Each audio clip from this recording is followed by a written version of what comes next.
Hello, dear viewers. Support me by subscribing to my channel and share my video if you like it. And also, make sure you comment your thoughts. Now let's start the video. 3 months had passed in a blur of blueprints, scaffolding, and sweat. Under the banner of Shadow Corp's construction division, Supergirl had spent her days hauling beams, welding plates, and pouring concrete faster than any machinery could. Today marked the end of the project, a collection of sturdy, clean buildings meant to house the poor and homeless, and it had been completed in record time. The work crew gathered in the courtyard, proud and exhausted. Mr. Howie, Mammoth, Supergirl, and dozens of other workers stood side by side, their faces beaming under the mid-morning sun. Supergirl's smile was the brightest of them all. This wasn't about heroics or capes. This was real change, and she had been part of it. Then the man behind it all stepped onto the scene. Ashbourne, sharp in his black suit, arrived with his ever-present assistant, Rex, beside him. His gait was calm, composed, and every step made the camera crew snap their shutters in rapid fire. He moved toward the red ribbon at the entrance of the building, raised the ceremonial scissors, and with his signature, effortless smile, snip, the ribbon fluttered to the ground.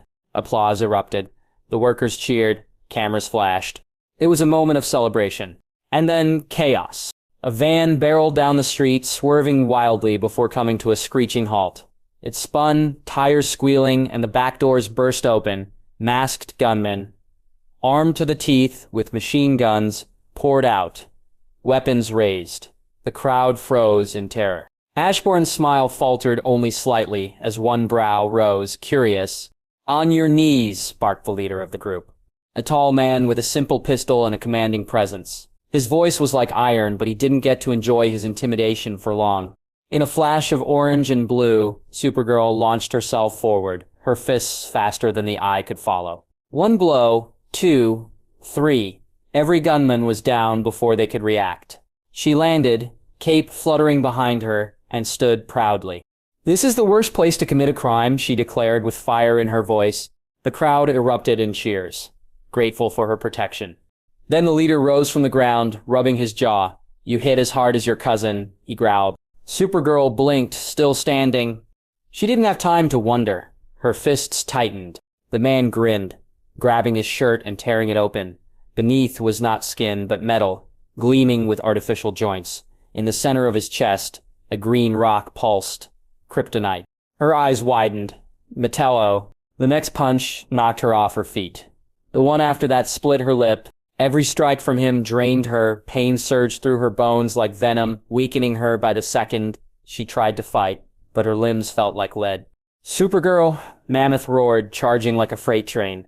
He collided with Metallo, knocking him off Supergirl. The villain skidded back, grunting, but was already preparing for more. Ashbourne stepped forward, gaze sharp. "Everyone, evacuate now." The crowd finally snapped out of their fear, his voice slicing through the panic like a blade.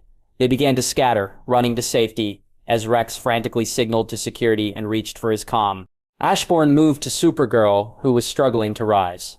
Blood dripped from her mouth. "Go," he said softly. "You're not helpful here like this." Supergirl wiped her face, defiant. "I'm not running." With a burst of speed, she lunged at Metallo again. Ashbourne sighed, brushing a speck of dust from his shoulder. 3 months of construction work, and it still hasn't tamed that temper. Rex rushed beside him. "Ashbourne, what do? We shouldn't stay here." Ashbourne gave him a calm glance. "Call the police, of course. And stay back. No need for unnecessary risks." Rex hesitated. "And you?" Ashbourne shrugged, already walking after the fight. "I'll keep my employees safe, for now." Rex held Ashbourne by the shoulder as he said, "Absolutely not. I won't let you walk into that."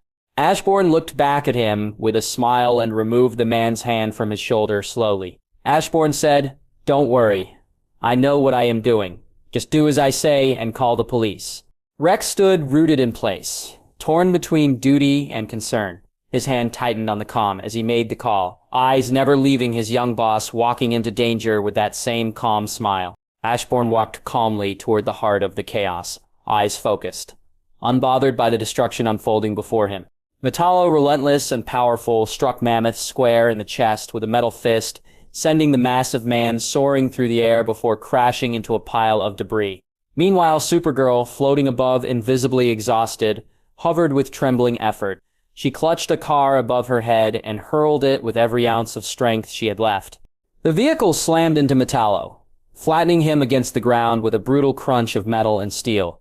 She dropped to one knee in midair, panting hard, her body clearly still suffering from the presence of kryptonite.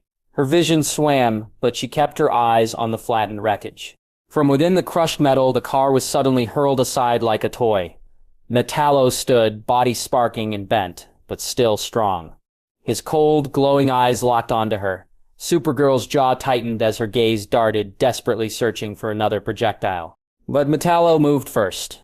His chest plates opened, revealing the glowing kryptonite core, and with a mechanical hum, a green beam burst from it, piercing through the air and slamming into Supergirl's chest. She let out a cry and plummeted, crashing to the ground, unmoving. Mammoth, groaning as he pulled himself from the rubble, saw her fall, his fists clenched, and with a roar he charged forward again, but a calm voice stopped him in his tracks. "Stop." Mammoth froze, confused. He turned to see Ashbourne approaching with his usual unshaken smile. Ashbourne didn't raise his voice, didn't hurry his steps, just calmly walked through the battlefield as if it were a garden path. "Stay near her," he said to Mammoth. "Protect her. I'll deal with this over-engineered tin can." Mammoth hesitated. Ashbourne had no powers, no weapons beyond what looked like a couple of strange arm guards under his sleeves, which Gizmo told him about. But that smile made even Mammoth believe. Metallo noticed the newcomer and scowled. "This isn't a place for rich idiots in suits." Ashbourne's smile didn't budge. "I beg to differ," he said, stepping closer and extending his right arm directly toward the kryptonite core, still glowing in Metallo's chest. Metallo's eyes gleamed with anger. He stepped forward and punched with full force. Ashbourne didn't even blink. With a smooth motion, he raised his left arm. The arm guard glowed with blue light, and a small energy shield blinked to life. Metallo's fist struck it and bounced back with a metallic crack. The force of his own attack flung him several meters backward, stumbling in shock. When Metallo looked up again, his confusion deepened. Ashbourne stood with the same smile, his right arm still outstretched, and in his hand he now held the kryptonite rock. "Want it back?" Ashbourne asked with amusement. He tossed it toward Metallo. Reflexively, Metallo reached out to catch it, and in that instant, Ashbourne's right arm guard shifted, a small hatch opening and launching a pencil-sized missile. The missile struck the kryptonite mid-air. Boom! The explosion shattered the rock into glowing fragments, sending Metallo flying even farther back. When he stood again, the last pieces of his human disguise had melted away, leaving behind a hulking, skeletal frame of cold steel. He let out a mechanical scream. "I'll kill you." Ashbourne remained smiling, unfazed. "You're welcome to try." Metallo charged, furious and fast. Ashbourne waited until the last second before launching another missile. It struck true, sending the metal giant crashing once more into the dirt. But Metallo recovered quickly. His eyes glowed brighter now, overcharged with fury. He surged forward again, twice as fast. This time, Ashbourne didn't lift his right arm. Instead, he took a fighter's stance. Grounding his feet, Metallo raised his fist and brought it down with full mechanical might. Ashbourne raised his left arm again. The shield flared to life just in time. The blow was reflected once more, making Metallo stumble. Ashbourne didn't hesitate. His right arm clicked, and a third missile launched instantly. It struck Metallo square in the chest, detonating with a powerful blast that sent him hurtling through the air, sparks flying. Metallo groaned as he pushed himself up once more, sparks crackling from his damaged frame. His metal joints groaned, his glowing eyes seething with rage. "I'll definitely kill you," he screamed. Ashbourne, standing in the middle of the destruction, still bore his signature calm smile, serene, unfazed, almost amused.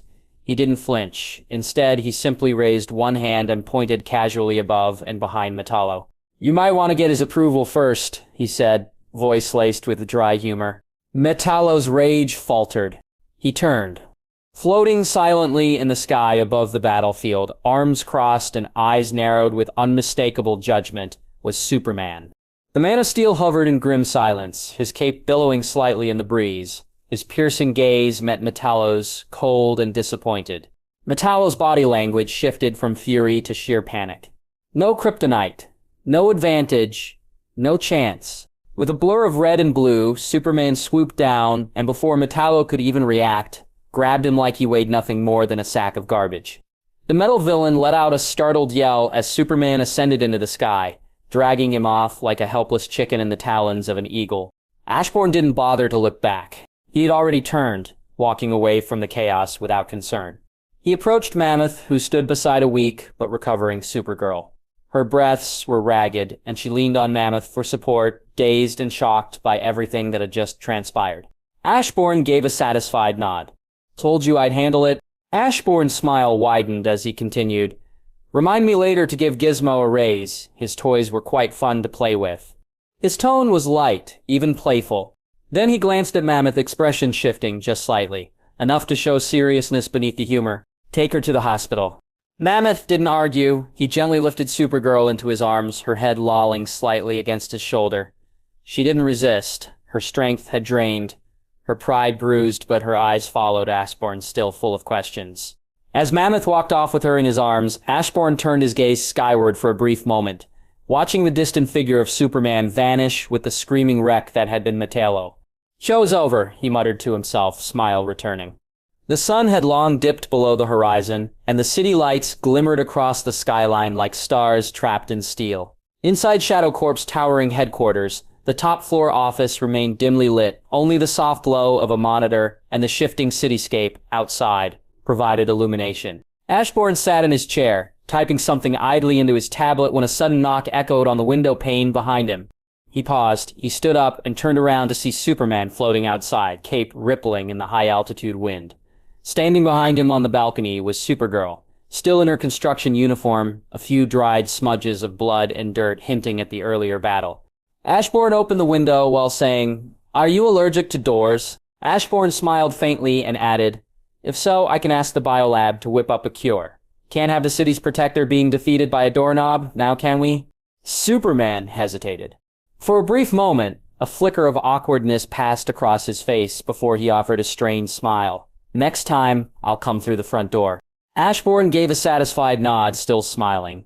"Glad you have no such allergy." Supergirl stepped forward, her expression sincere. "Thank you for earlier.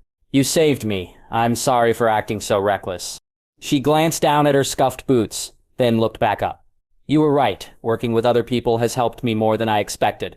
Ashbourne's expression remained unchanged, his smile the same. He inclined his head. "You're welcome."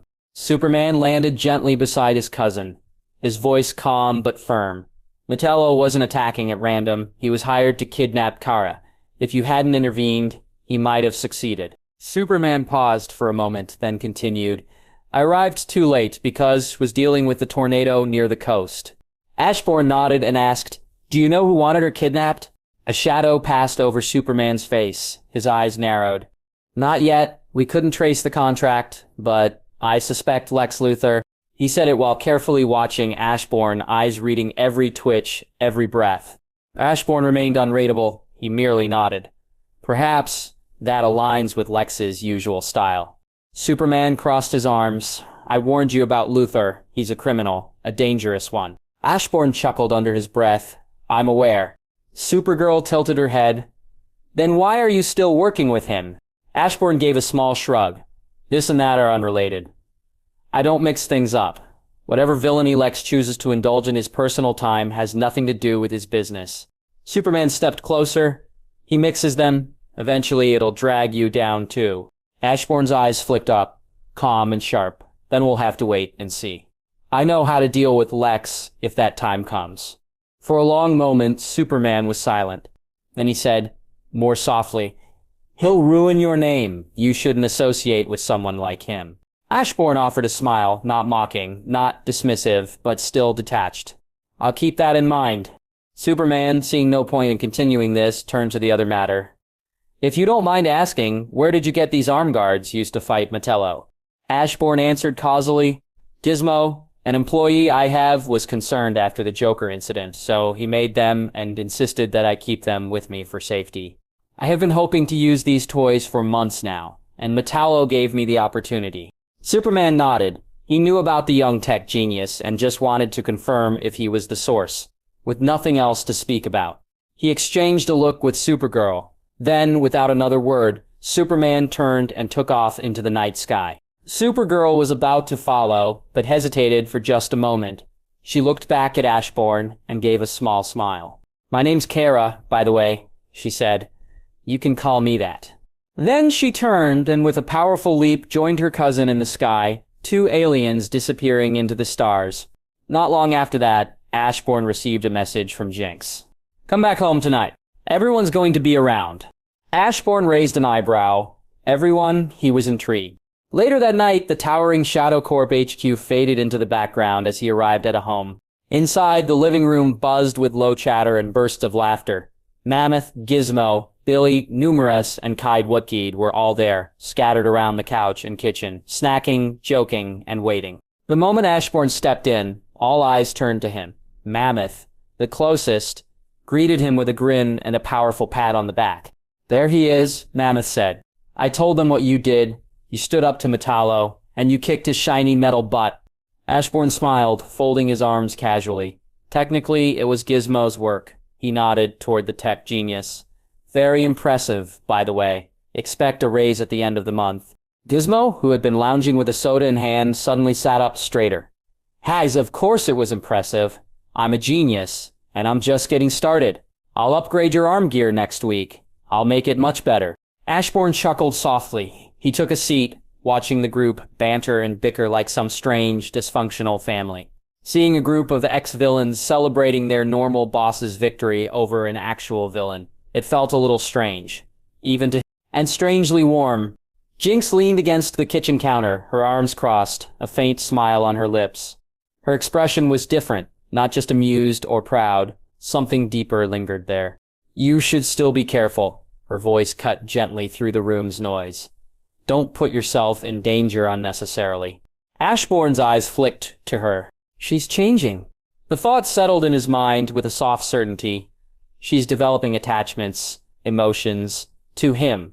He didn't want that. He made a mental note, something cold and calculated under the warmth of the moment. Reduce their sessions. Maybe stop them altogether, for both their sakes. But for tonight, he'd sit among them, a strange collective of reformed villains and outcasts, laughing and reliving a simple victory. For now, he'd enjoy the moment. High above Earth, the watchtower floated in quiet vigilance, a symbol of peace built on steel and trust.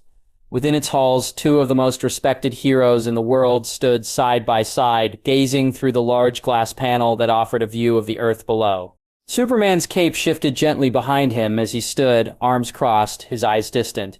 "He fought Metallo," he said, breaking the silence, "to protect Kara." Batman, standing beside him, remained still, his gaze not leaving the Earth. Superman continued. He held his own, took the kryptonite from Metallo, and destroyed it before he could use it again. He even ensured the civilians and Kara were safe. Batman turned slightly, his jaw tight with thought. "And what do you think of him?" His Superman hesitated. "I don't know anymore," he frowned. His partnership with Lex Luthor is a massive red flag. Lex doesn't involve himself with anyone unless he can use them. But Ashbourne's not a villain. He has a moral code, clear and sharp, even if it's not what we're used to. Batman remains silent, allowing him to continue. His attitude is strange. He doesn't get angry. Doesn't seem afraid. It's like he's always a step ahead of everyone. Like nothing touches him. And that makes it hard to trust him. Batman finally turned away from the glass and walked toward the console, fingers brushing against the controls. I looked into him. After the Joker incident, his tone soured slightly. Superman almost smiled, almost, but refrained out of respect. Ashbourne's family, they all died, one by one. Batman's voice dropped lower. Father died of illness, mother followed. Grief, mostly. Uncle and cousins, killed by a Gotham gang. And his last living relative, his last uncle, died in a devastating lab accident. Superman looked at him sharply. That's a lot of loss. Batman nodded once. I think he has trauma. Deep trauma. The kind that doesn't show unless you know where to look. When you lose that many people, especially family, something changes. I believe he's fearless not because he's brave, but because he doesn't value his life the way others do. Superman didn't reply immediately, his thoughts tangled. He treats his employees well. He gives them shelter, safety, second chances. That likely comes from his uncle. I found evidence. The man raised him after his parents passed, and the two were quite close. He probably learned that care and discipline from how he passed away. Batman then added, more quietly, and his apathy toward criminal activity, it might be tied to his losses. Maybe he sees it all as pointless, or maybe he's just waiting to see how far people fall before he decides what to do. Superman turned his eyes back to Earth. So your evaluation? Batman's answer came after a pause. Not complete. But so far, I don't believe he's a threat, and I don't believe he's likely to commit a crime for personal gain. Superman nodded silently. Unseen to both, just outside the room, Kara stood by the corridor, listening. She had come looking for her cousin, but had paused when she overheard her name. And then, she heard everything. Her heart ached. Ashbourne, always smiling, always composed, always calm. She thought he was arrogant and insufferable. Jerk. Maybe even reckless. But now, maybe the smile was a mask. Maybe that's how he coped. And maybe, just maybe, he was like her. He lost everything he grew up with and felt all alone in this world. Kara lowered her head. She didn't pity him. She understood him. The sun had barely begun its rise, casting golden streaks over the towering skyline as Ashbourne strolled into the monolithic structure of Shadow Corp. The lobby was quiet, the hum of early activity still distant. Coffee in hand, he moved through the quiet corridors with the same calm stride as always, his footsteps echoing lightly until he reached his office. The familiar hiss of the biometric lock, the soft swing of the door, and then peace. He sipped his coffee, savoring the silence when a knock came. He raised a brow. "Come in," he said casually, lowering his cup. The door opened and Kara stepped inside. She was once again dressed in her now clean construction uniform, her golden hair pulled back, face calm but curious. Ashbourne smiled faintly, leaning against his desk. "You're early today. How can I help you?" Kara walked forward, voice steady but uncertain. "The project is over now. Mr. Halley said, there's no other assignment for the team, so I came to check what I'm supposed to do." Ashbourne nodded, setting his cup down. "I was going to call you in about that, actually. Your community service is officially over." She blinked. "Already?" "Originally, the court planned for you to complete the housing project over the span of a year," he said as he pulled open a drawer. "But you and your team finished it in just 4 months." He retrieved an envelope and held it out toward her. "This is your last paycheck. Starting today, you're free to go." Kara stared at the envelope, not moving. "Is that okay? I mean, the court stated a year of service. Won't this cause trouble?" Ashbourne chuckled, his usual calm amusement in full display. "I'm the judge of that, and as far as I'm concerned, it's done. If the court has a problem, they know where to find me." Then his expression grew serious. "You're being targeted now, keeping you in one place, one known location, day after day. That's a risk, and I don't compromise my employees' safety, ever." Kara looked at him, surprised. Her voice dropped slightly. "You don't have to do this for me. I can handle myself. I'll be careful. No one's going to take me off guard again." Ashbourne's smile didn't falter, but his tone left no room for argument. "This isn't up for discussion. The decision is finalized." For a moment, Kara stood there, conflicted. Her shoulders sagged slightly as she looked at the envelope in her hands. "Then, can you help me split this between the team? They all worked hard, and I couldn't have done it without them." Ashbourne nodded. "Of course." She lingered just a moment longer, eyes studying his unreadable expression. "Thanks for everything." Then she turned and left, the door closing behind her with a soft click. Outside the office, Kara walked down the hallway, her thoughts heavy. She couldn't shake the guilt. Ashbourne had just put himself in potential legal trouble for her sake. And even more than that, she worried that someone might hurt her old crew to get to her. Meanwhile, in the quiet of his office, Ashbourne returned to his coffee, eyes calm. To him, there was no weight in the decision. She had done the work expected of her, and there was simply no reason to keep her around. Ashbourne's quiet office was interrupted by the quiet creak of the office door opening once again, just minutes after Kara had left. Ashbourne, sitting behind his desk, sipping the last of his now lukewarm coffee, turned his head, his calm expression subtly shifted at the sight of the visitor. It was Rex, his old assistant, and more than that, the closest thing he had to a family left. The older man's usual calm, friendly demeanor was replaced with something heavy, something grim. Ashbourne's brow lifted just slightly. "What's wrong, Uncle Rex?" The man stepped forward with slow, purposeful steps, stopping just across from Ashbourne's desk. His voice carried the weight of years held in restraint. "Ashbourne, I need to speak with you about your behavior." His tone was firm, parental. "It can't go on like this." Ashbourne remained still, listening. "You've partnered with a snake-like Lex Luthor, of all people. You let a group of villains who once tried to kidnap you into your home, gave them jobs and let them sleep there." Rex's face was drawn tight, his jaw clenched. He continued, voice growing louder. "The Joker, the most deranged man in Gotham, holds a grudge against you. I'm pretty sure Batman has one too. You were kidnapped by some thug in Jump City just months ago. And yesterday you fought Metallo, a walking tank, powered by a space rock." His voice cracked just slightly as he finished. "You're putting yourself through too much danger. You are just a regular human. You must stop this. I don't want to see you harmed." Ashbourne opened his mouth, but Rex raised a hand, cutting him off. "Your father was my closest friend. I think of you as the son I never had. So please, stop this. Take care of yourself properly." For a brief moment, Ashbourne's body betrayed him. He felt a sudden tightening in his chest, unfamiliar and hollow. Then, somewhere deep inside, he heard it. A faint, childish voice, whispering something innocent and broken. "Say sorry. Please say sorry." His expression didn't falter, didn't shift, but his mind reeled. That voice, it wasn't his. Or rather, it shouldn't be. He had long believed that the original Ashbourne, the true soul of this body, was gone. So why were there echoes? Was it the memories? Were they just so strong that they lingered, even without the soul? He set those questions aside. With a tired sigh, he met Rex's eyes and spoke, gently. "I'm sorry for making you worry, but everything is under control. I know what I'm doing."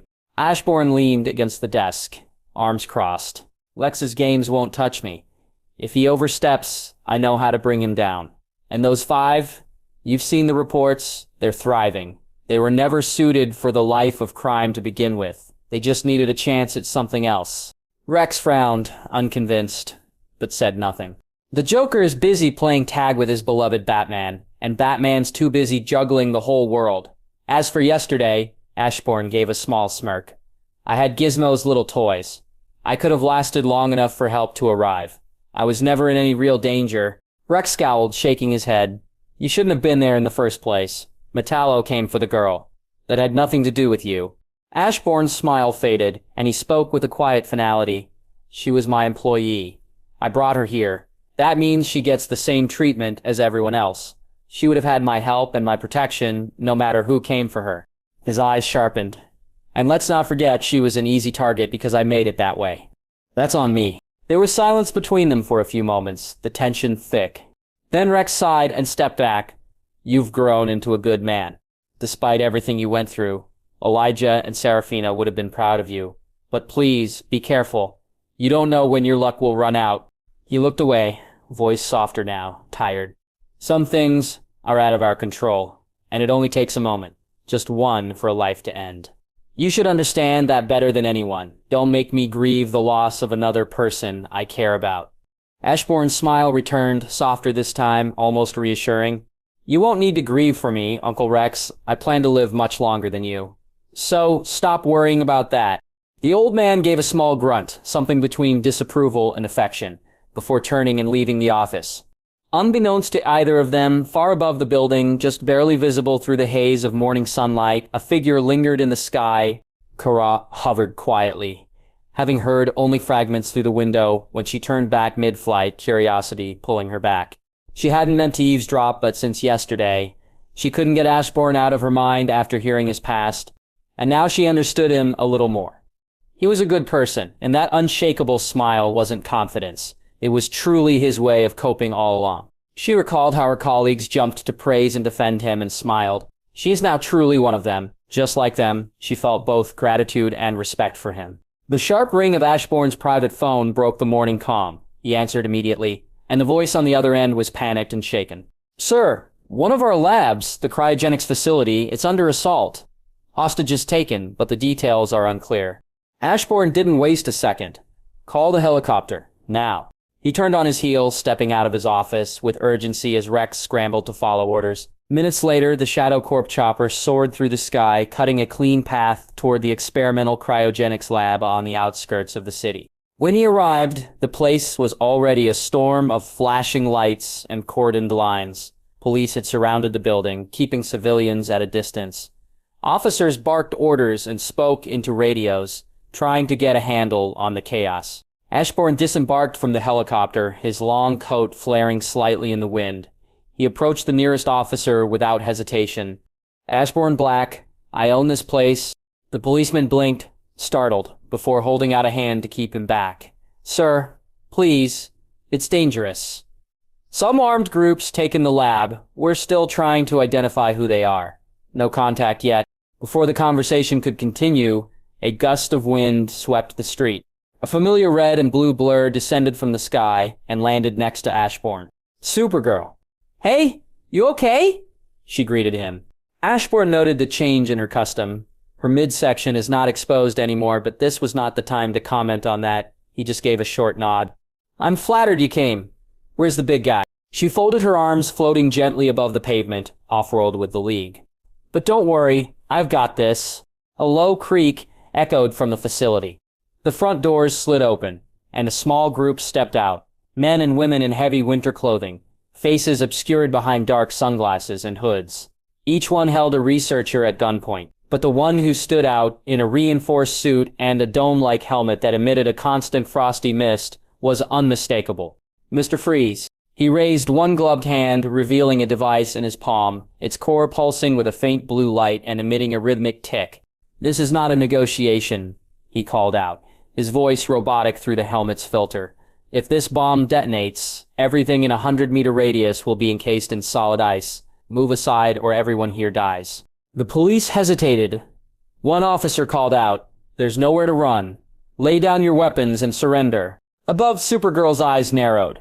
She began to rise into the air, scanning the bomb's core with X-ray vision. But before she could act, a voice called out, "Don't." It was Ashbourne. His tone was calm, but carried weight. Supergirl turned, confused. "What? Why not?" Ashbourne didn't answer. Instead, he stepped forward. The police yelled after him, startled. "Sir, get back! It's not safe." Some even pointed their weapons at him reflexively, unsure of his intent. But Ashbourne didn't slow. He moved past the officers, past the barricades, until the guns of Freeze's goons were pointed directly at him. He kept walking. "My name is Ashbourne Black," he began, his voice steady, his steps unshaken. "Owner of this fine establishment. And you're far from Gotham, Mr. Victor Frizz." Mr. Freeze's head tilted slightly. The cold steam from his suit hissed louder as he raised the weapon in his free hand, aiming it at Ashbourne's heart. "Didn't expect a businessman to know my name." Ashbourne smiled. "I make it a point to know the names of people qualified to be good employees." Freeze narrowed his eyes behind the visor. The goons looked at each other, unsure if this was a joke, but Ashbourne continued. "How about this? Work for me for the rest of your life. In return, I'll give you what you want." A harsh scoff echoed through the speaker in Freeze's helmet. "You don't even know what I want. You couldn't possibly understand." Ashbourne's smile sharpened. "Oh, but I do. I have the cure you are looking for. Was planning to visit you in Gotham, actually, but I've been busy lately." Freeze's weapon charged with a high-pitched whine, and he fired a shot at the ground just in front of Ashbourne. The blast flash froze a chunk of the pavement, sending a sheet of ice crackling outward. Ashbourne didn't flinch. "Is your pride too big to allow someone else to save Mrs. Nora?" he asked. Freeze growled, his grip tightening on the gun. "No one can be trusted. No one but me. I'm the only one who can save her." Ashbourne looked at him for a moment silently, then turned and began walking back toward the police. He almost passed the barricade. Almost. Then he stopped, his back to Freeze. The smile on his face now gone, his voice cold and sharp. "I tried to be civil." He turned slowly. "You will release everyone and surrender, or I will pay any amount necessary to find where you hid your wife's frozen body. I will tear through every decommissioned cryolab, every old hospital, every Wayne Tech storage unit in North America, and when I find her, I'll destroy her." The words cut through the air like a razor. "I'll bring you her death certificate and her head. Your choice." For the first time, Victor Fries hesitated, and a heavy silence fell over everyone present. Supergirl and the police stood frozen themselves. Not from any temperature drop, but from Ashbourne's words. His threat echoed like a sinister bell tolling across the scene. Even Mr. Fries, stoic, logical, cold as his namesake, was briefly stunned. "Do you think I'll believe your bluff?" Fries's voice wavered behind his helmet. "You do that and you become a criminal." Ashbourne didn't stop walking, his back still to them. He let out a dark chuckle, dry and sharp like broken glass. "Doctors pull life support when a case is hopeless. They call it mercy. Killing them becomes a kindness." He paused and looked slightly over his shoulder. Just enough for the glint of calculation in his narrowed eyes to be seen. "You think I can't make her death legal?" he said quietly but clearly. "I can get the order signed by medical professionals, pass it through judiciary review, and bury it under mountains of paperwork. Then I'll leak a story pinning it all on you. How you ruined the future of a poor woman out of spite. The tragedy of Mrs. Nora." A shrug? "That's the benefit of having too much money and friends in high places." No one said a word. Then Ashbourne turned away fully, the sharp edge of his coat slicing through the air as he walked. "I've lost interest in you now. I'll check the news later." And with that, he walked off, not sparing even a glance behind. "You won't walk away from me!" Mr. Freeze roared in sudden rage. He raised his freeze gun and fired. The icy beam tore across the air. But Supergirl was faster. In a split-second blur, she dropped from the sky and threw herself in front of Ashbourne, the ice shattering harmlessly against her invulnerable body. Ashbourne didn't flinch, didn't even turn around. "Get back here!" Freeze screamed, the calm logic in his voice fully replaced by desperation. And in a final wild attempt, he threw the ticking cryogenic bomb toward Ashbourne's direction. "No!" Supergirl's voice rang out. She dashed forward and caught the bomb mid-air, the freezing core humming violently in her hands. Without hesitation, she shot skyward, breaking the sound barrier as she soared high and far, and with one mighty throw, she flung the bomb beyond the city's limits. A small distant pulse of light flashed in the sky, then vanished. When she landed again, her boots thudded softly against the pavement. She looked back toward the scene. Mr. Freeze stood still, his gun lowering slowly, his breath heavy. Around him, his crew looked between him and the police, unsure what to do. But he knew. He stared at the sky where Ashbourne's helicopter began to raise. He feared that man now, because in Ashbourne, he saw someone who would do anything to win. And if that man really set his sights on Nora, what could he? A fugitive, a wanted criminal with no political standing, possibly due to protect her. Nothing. His hand fell to his side. His voice was quiet when he spoke. "Surrender. Let the police take you in." His crew looked at him in disbelief, but obeyed, slowly dropping their weapons and raising their hands. The police moved in cautiously, cuffing the goons one by one. Supergirl exhaled a long and relieved breath. No casualties, no more explosions, no one harmed. She looked to the sky again. The Shadow Corp helicopter grew smaller and smaller on the horizon. In her heart, she didn't know whether to feel grateful or worried. That was the first time she saw Ashbourne like that. Ashbourne stepped out of the helicopter and marched straight through the Shadow Corp headquarters with his usual calmness. He entered his office and was met with an unexpected sight. Supergirl, floating just outside the tall glass window, arms crossed, wind teasing the ends of her golden hair. Ashbourne didn't slow his steps. He walked up to the window and opened it with a faint sigh. "Not working here anymore doesn't mean you can't use the door, you know." Supergirl drifted inside with a soft laugh. "Yeah, but the window has its magic." Her smile faded slightly as she landed. "Are you okay? That was the first time I saw you without your annoying Nile." Ashbourne shrugged and walked back to his desk, his voice casual. It was the easiest and safest way to defuse the situation. Victor's only motivation is his wife. He wouldn't risk her. Supergirl floated behind him, still unconvinced. "Still hearing you threaten him like that, it was unnerving. You sounded like a villain." Ashbourne chuckled darkly, opening a drawer behind his desk. Then the play was perfect. He pulled out 2 red vials, their liquid glowing faintly. Her curiosity piqued. Supergirl tilted her head.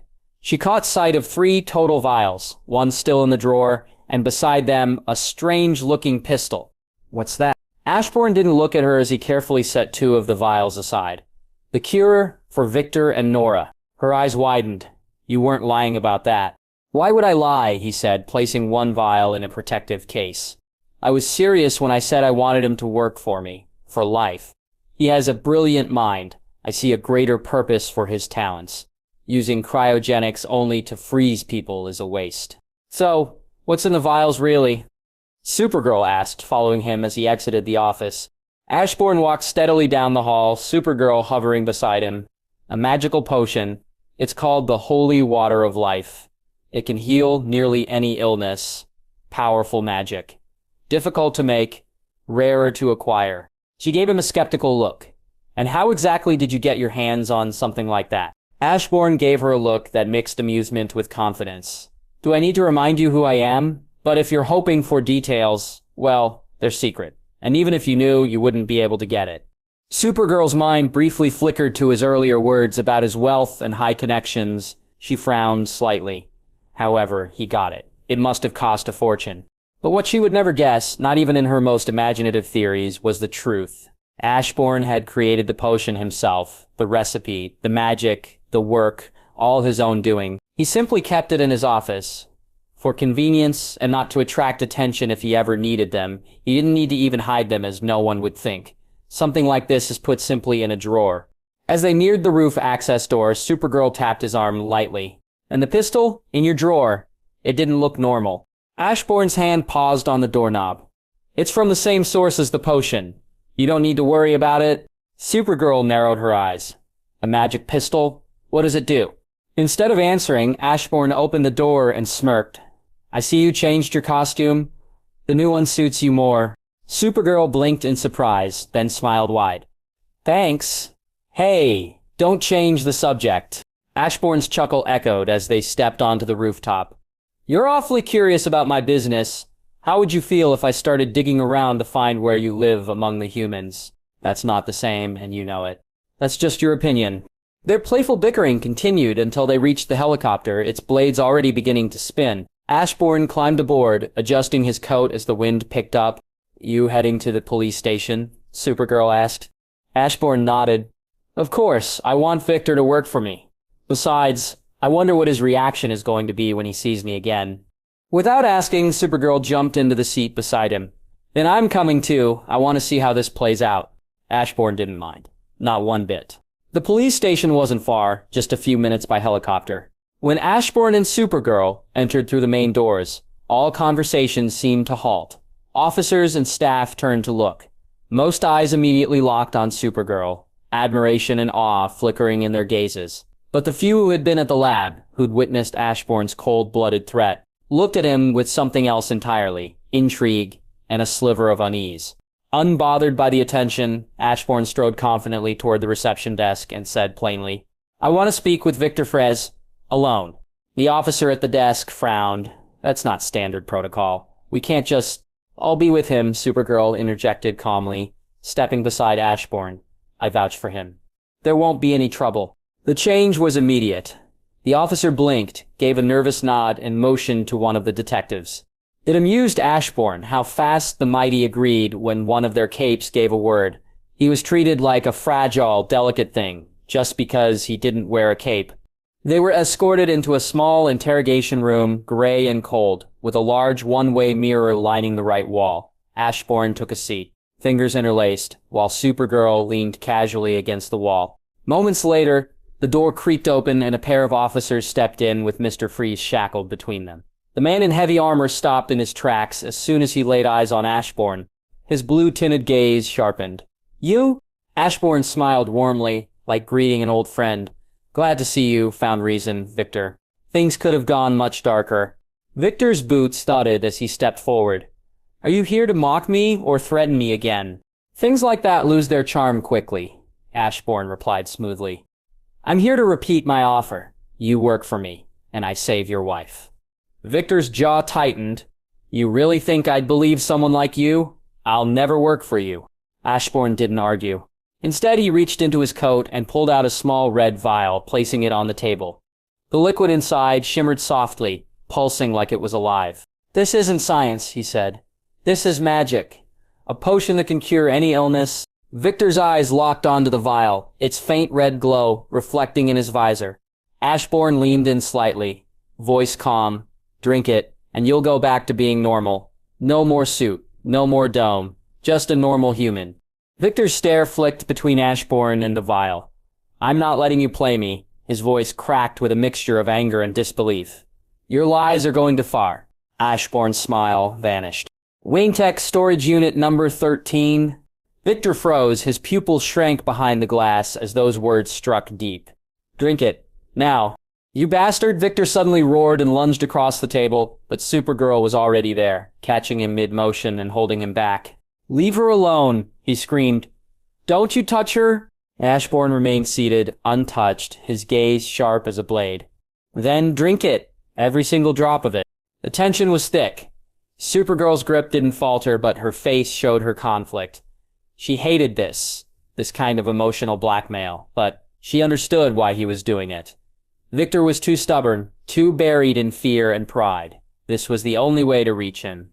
Victor's shoulders sagged as rage gave way to despair. His fists slowly unclenched.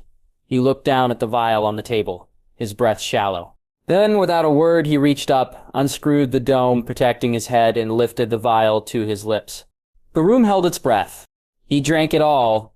A soft green glow enveloped his body as thin wisps of white mist coiled from his skin and suit. The glow faded gradually, but something within him had clearly changed. Ashbourne gestured toward the one-way mirror. Look.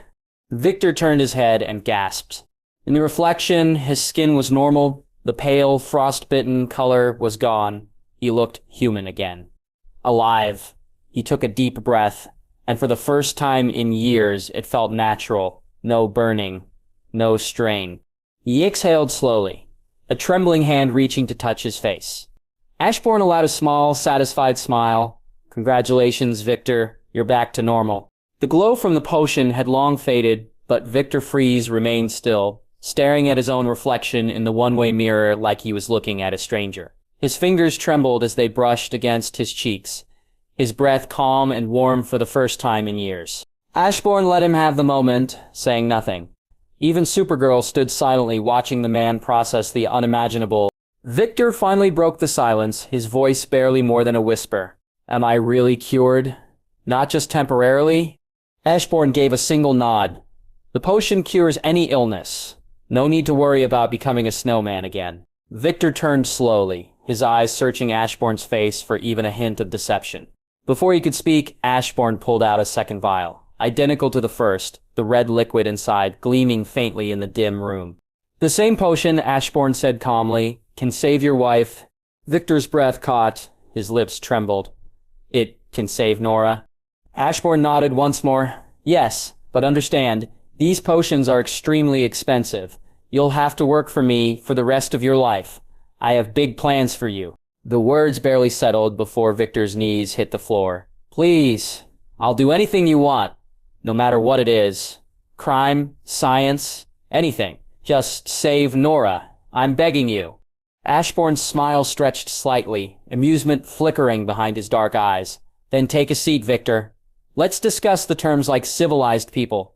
Victor scrambled back to his feet and sat down on the chair like an obedient child summoned to the principal's office. Ashbourne walked around the table slowly, his voice even and smooth. No more crimes. I've been wanting to work on something for a while. Something new. Something that will bring real change to the world.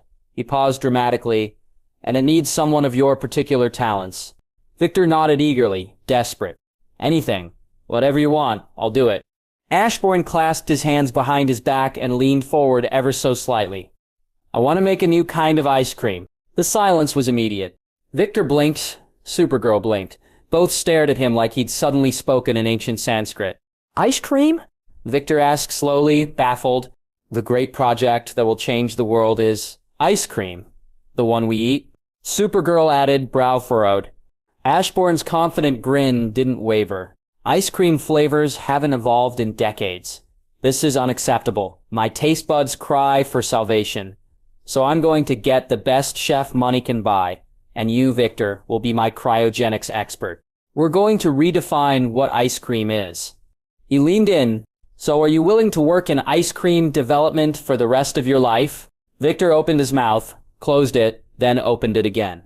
He searched Ashbourne's face for a crack, a twitch, a smirk, anything that would betray this as a joke. He found nothing. "I am willing," Victor finally said weakly, praying this wasn't all a cruel trick. Ashbourne laughed and clapped his hands together. "A wise decision. I'll begin the process to get you out. Then we'll head to Gotham and save your wife. For now, say your farewells to your goons.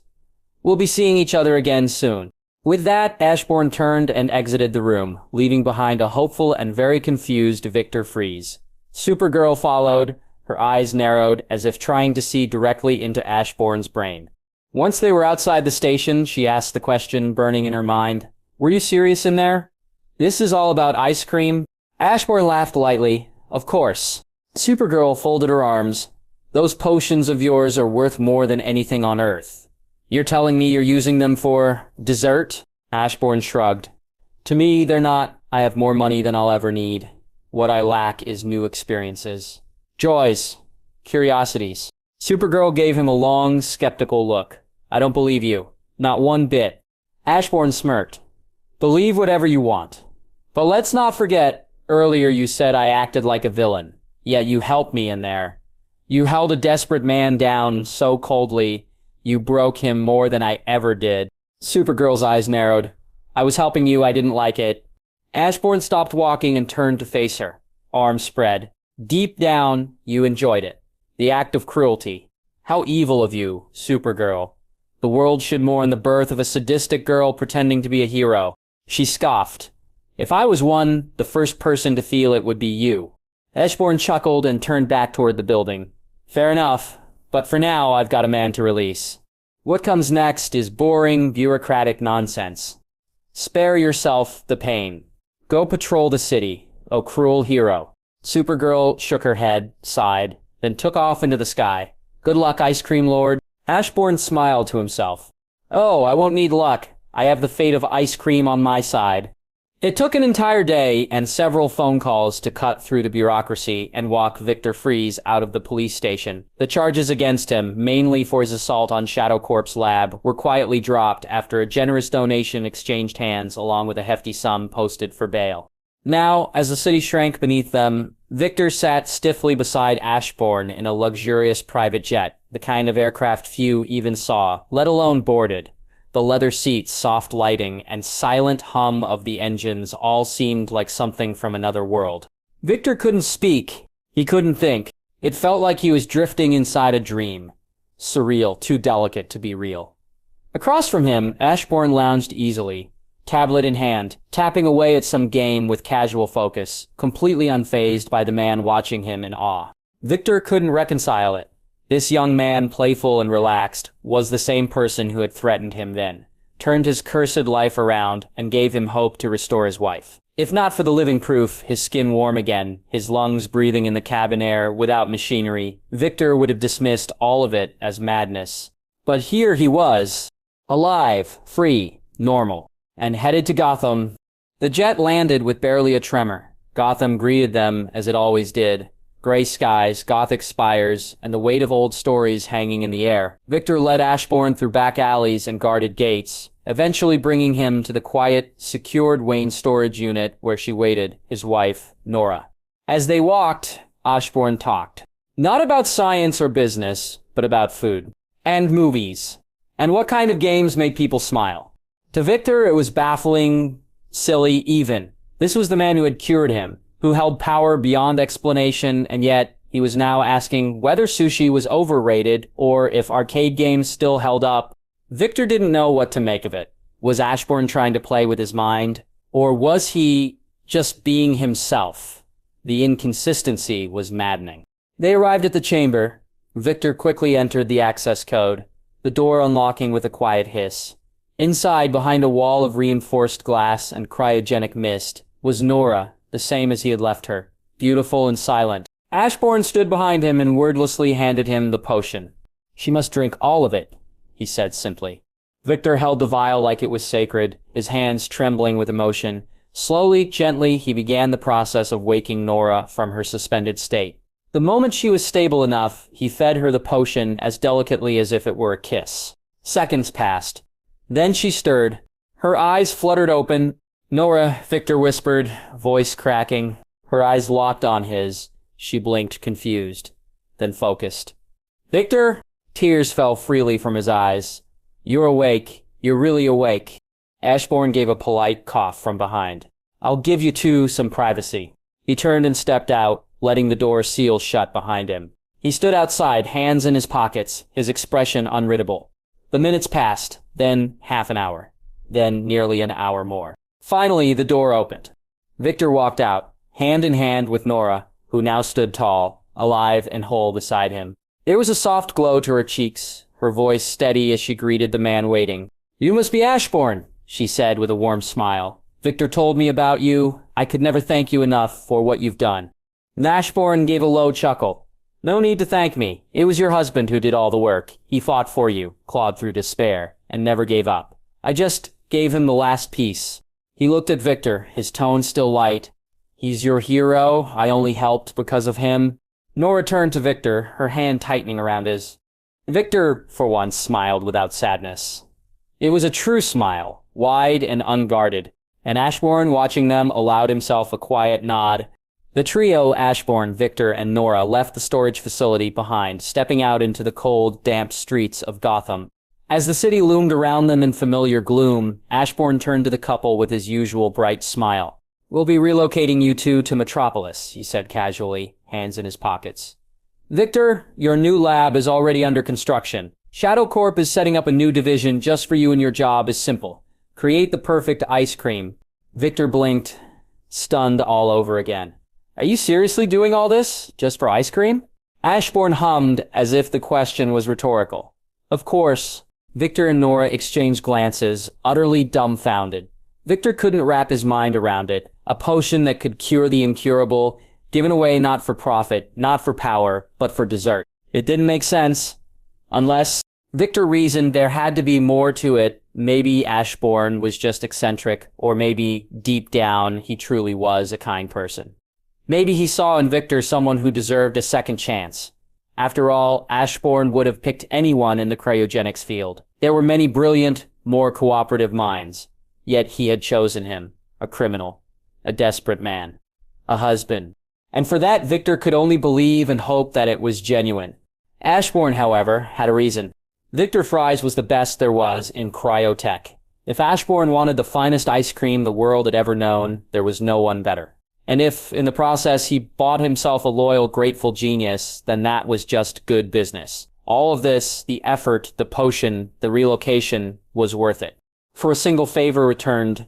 As they moved through the winding Gotham streets, the group came to a sudden stop. The Joker, and by his side, the ever-devoted Harley Quinn. Victor immediately recognized the deranged clown, and his blood turned cold. The Joker's wild eyes landed on Ashbourne, and his painted grin widened like a predator spotting prey. Ashbourne didn't flinch. Instead, he turned to Victor. "Take Nora, head to Metropolis. Ask for Rex at Shadow Corp. I'll catch up." Victor hesitated. "You can't be serious, that's the Joker." Ashbourne waved dismissively.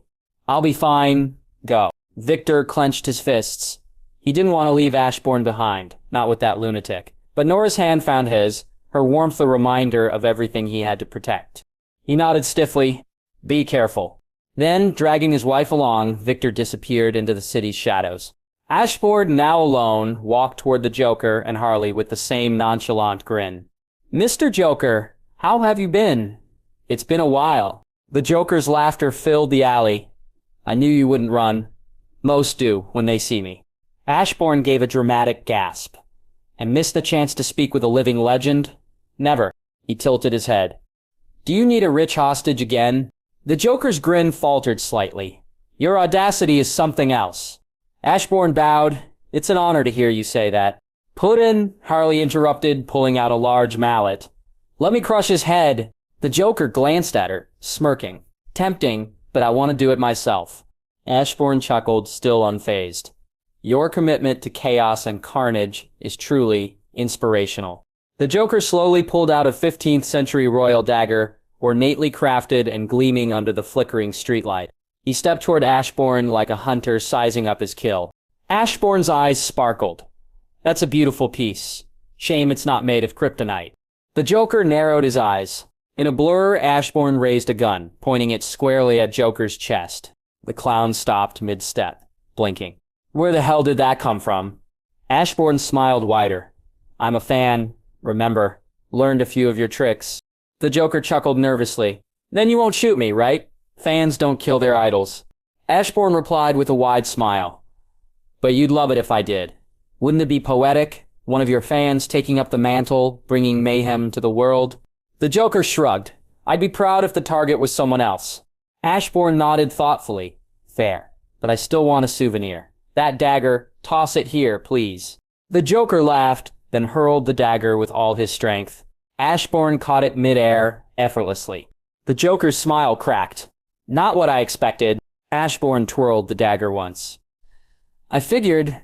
Then, with the same calm air, he lowered his gun between Joker's legs. The Joker's hands dropped protectively. Hey, what do you think you're doing? Ashbourne gave him an innocent look. Just evening the odds. I thought I'd make you a match for Batman. Isn't that nice of me? The Joker stumbled back.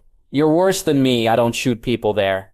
That's messed up. Even for me. Behind him, Harley pulled out a bazooka and pointed it at Ashbourne. Back off, freak. Touch my puddin' balls and you'll pay. The Joker's grin returned. Nice one, Harley. The two sides stood against each other. It was a tense standoff between Ashbourne, Joker, and Harley, and when it reached its boiling point, suddenly, a batarang whizzed through the air, striking Harley's bazooka with pinpoint accuracy and detonating it in a small, controlled explosion. The bazooka shattered in her hands as she stumbled backward, coughing out smoke and confusion. Before anyone could fully react, two dark figures dropped between the opposing parties, Batman and Batgirl, cloaks billowing and expressions grim. They landed silently like shadows of judgment. Batman's eyes landed immediately on the bizarre scene before him. Ashbourne pointing a gun at the Joker's groin, while Joker shielded himself behind his hands. The Dark Knight's jaw clenched. This wasn't a situation he was used to, but it was all too familiar, too painful. Botsy, the Joker cried joyfully, like greeting an old friend. This evil guy wants to shoot me in the crotch. You've got to beat him up. Avenge yourself. As he whined, the Joker casually stepped to the side and grabbed the trash can lid, planting it firmly between his legs like a knight lifting a shield. Batman turned toward Ashbourne, whose gun followed the movement of Joker's protected nether region. Drop the damn gun, Batman said coldly. Ashbourne's eyes flicked to the Dark Knight. I was only trying to make you two a matching pair, he said, with a sly smile, so the Joker can't mock you in your private time. Batman's expression darkened. Ashbourne black. This is your last warning. Ashbourne's smile remained, but a new idea bloomed in his mind. He sighed and closed his eyes, as if weighed by destiny. Not this time. He pulled the trigger. Batman moved, instincts kicking in, but as he stepped forward, his body locked, like something unseen had grasped him mid-motion, and pain spread through his entire body. The bullet had hit the metal trash lid, and ricocheted, straight into Batman's crotch. The silence that followed was deafening. Batman collapsed to his knees with a pained grunt, his face going pale, as he let out a long, agonizing groan. Ashbourne stared blankly, then looked at the Joker. Look what you've done. You shot your partner's balls? The Joker blinked in confusion. Me? You shot the bullet. Ashbourne replied seriously. You deflected it. Why not send it somewhere else? The Joker's face contorted. How the hell am I supposed to control that? Harley stood frozen, her earlier fire completely extinguished. Puddin'? What's happening? From behind, Batgirl screamed, her batarang raised, fury radiating from her every movement. Drop the gun! Ashbourne glanced at her calmly. I'm innocent. Last warning, she snapped, batarang twitching in her hand. Ashbourne looked at Joker. Truce? The Joker hesitated, then slowly nodded. Sure. With no further drama, Ashbourne tossed the gun toward Batgirl, disarming himself without care. Then he turned to the Joker with a friendly smile. Mr. Joker, always a pleasure meeting you. Don't be a stranger. Come visit me in Metropolis. Joker scoffed, adjusting his coat. I think I'll stay in Gotham. Safer for my jewels. With that he turned, Harley trotting behind, both disappearing into the foggy streets. Ashbourne casually spun Joker's dagger in his hand and began walking the other direction. Batgirl, still tense and shocked, shouted after him. Ashbourne Black, where do you think you're going? Ashbourne turned his head slightly, still smiling. Leaving, obviously. Got my souvenir from the Joker. He twirled the dagger again, then motioned toward Batman, still groaning on the ground. And I really don't want to be around when he gets back up. Batgirl gaped. You can't just leave? You're going to the police station. Ashbourne stopped in mock surprise. You're right.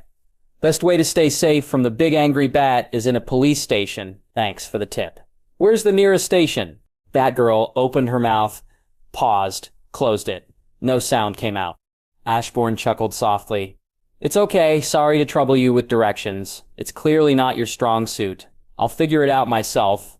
And with that, he strolled off, dagger in hand, whistling as if nothing had happened. Behind them, Batgirl remained beside Batman, staring down at his crumpled form, Joker gone, and Ashbourne walking free. She couldn't stop any of them. She had to stay beside Batman. What none of them noticed, just before the bullet had bounced off the trash lid, a shadow imperceptible to the naked eye in this dark alley had twisted ever so slightly in the air, redirecting the shot's path with impossible precision. An invisible tendril of darkness. The night was cool in Gotham, the moonlight casting pale shadows across the cracked pavement, when Ashbourne Black casually walked into the nearest police station and approached the front desk. I'd like to turn myself in, he said with a polite smile. The officer behind the desk raised an eyebrow. For co-partnering with the Joker, and Ashbourne cleared his throat, shooting Batman in the groin. The room fell still.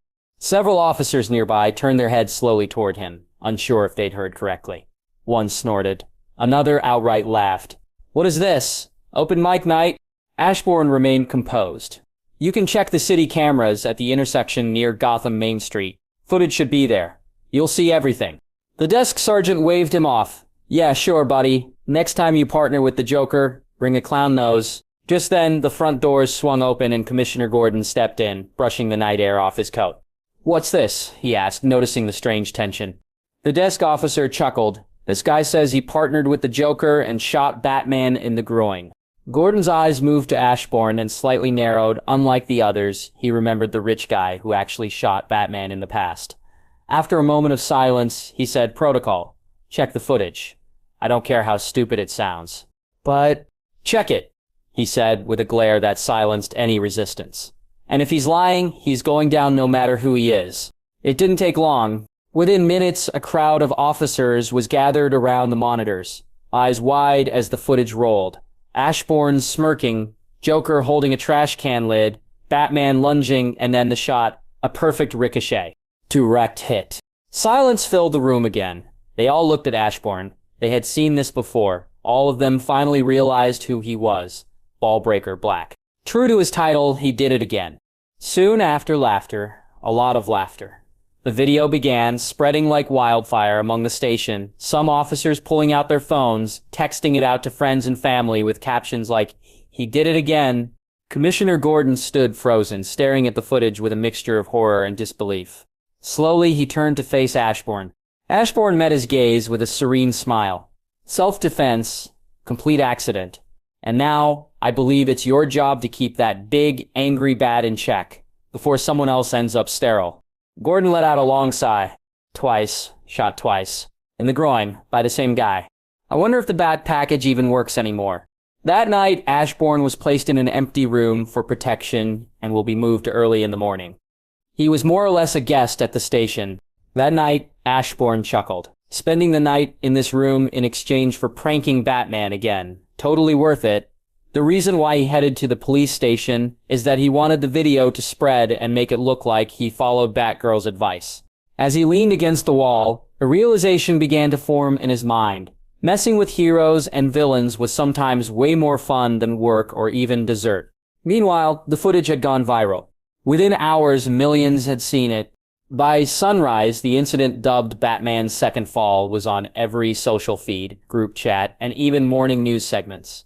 Memes flooded the internet, edited clips of Batman diving, only to be struck down by a bullet bearing Ashbourne's smirking face. Replays, remixes, animations. People joked about everything from Batman wearing a steel cup to Ashbourne having divine aim. Rumors spread like wildfire. Batman's crotch is bulletproof. Ashbourne's bullets are cursed to hit only the bat jewels. Batman is fated to never have children. Ashbourne is an agent of divine justice. And with it, the title once spoken around the world as the single person who defeat Batman easily returned in full force. Ballbreaker Black.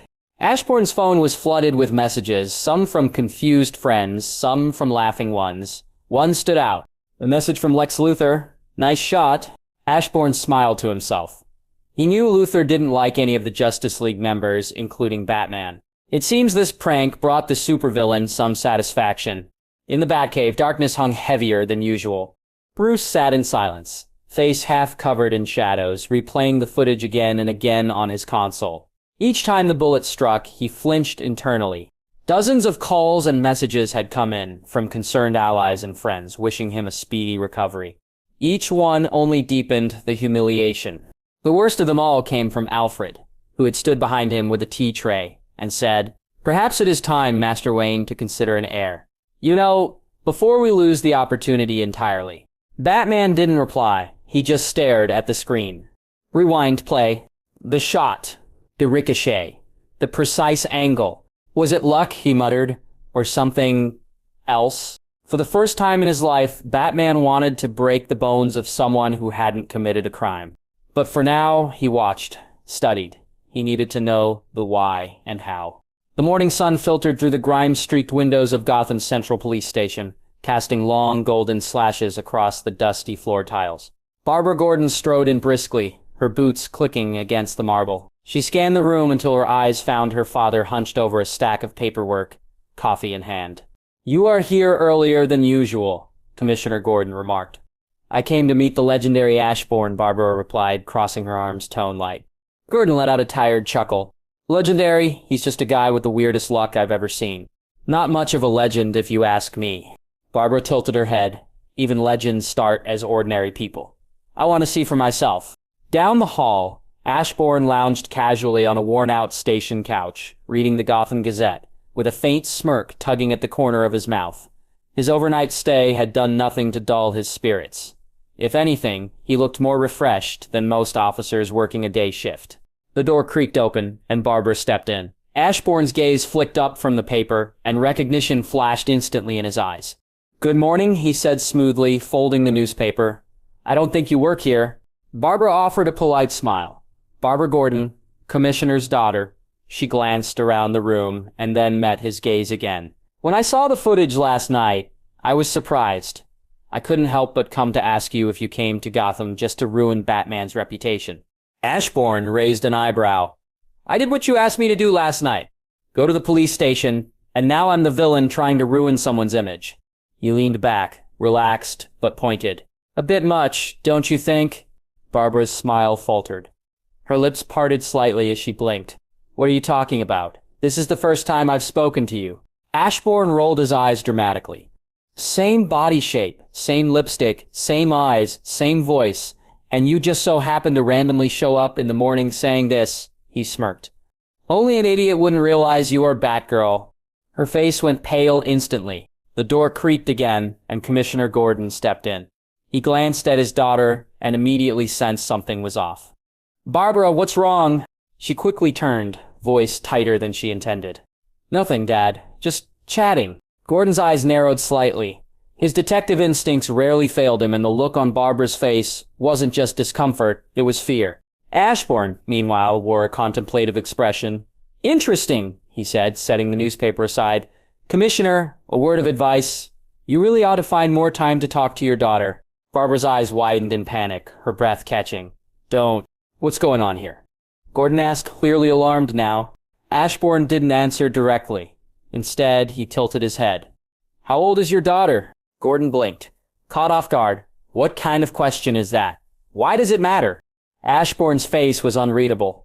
"I saw her yesterday with an older man. She clearly knew him well. They were very close, and she is too young. Which raises the question of when did they get together? I sincerely advise you to start paying more attention to her." Barbara's voice shot out, tense. "You got the wrong person. That wasn't me." Ashbourne shrugged casually. "I trust my memory and my eyesight. Just offering friendly advice. Take it or leave it." Commissioner Gordon looked at Barbara, suspicion flickering in his eyes, but he didn't press it. "Not yet. There would be time for questions later. You'll be escorted to a plane," he told Ashbourne gruffly. Gotham's not exactly a safe place for you right now. Consider this our hospitality. Ashbourne stood up and stretched lazily. Much appreciated, Commissioner. Barbara said nothing as Ashbourne followed her father out the room, hands in his pockets, calm as ever. She stared after him, dread pooling in her stomach. He knew, somehow without even trying, Ashbourne Black had figured out her secret. She regretted coming to the station to meet him. And now she had to tell Bruce. In the conference room, Victor Fries sat quietly, arms folded, his icy blue gaze fixed on the man standing at the head of the room. Around him, a dozen others leaned forward in their seats, intrigued and confused in equal measure.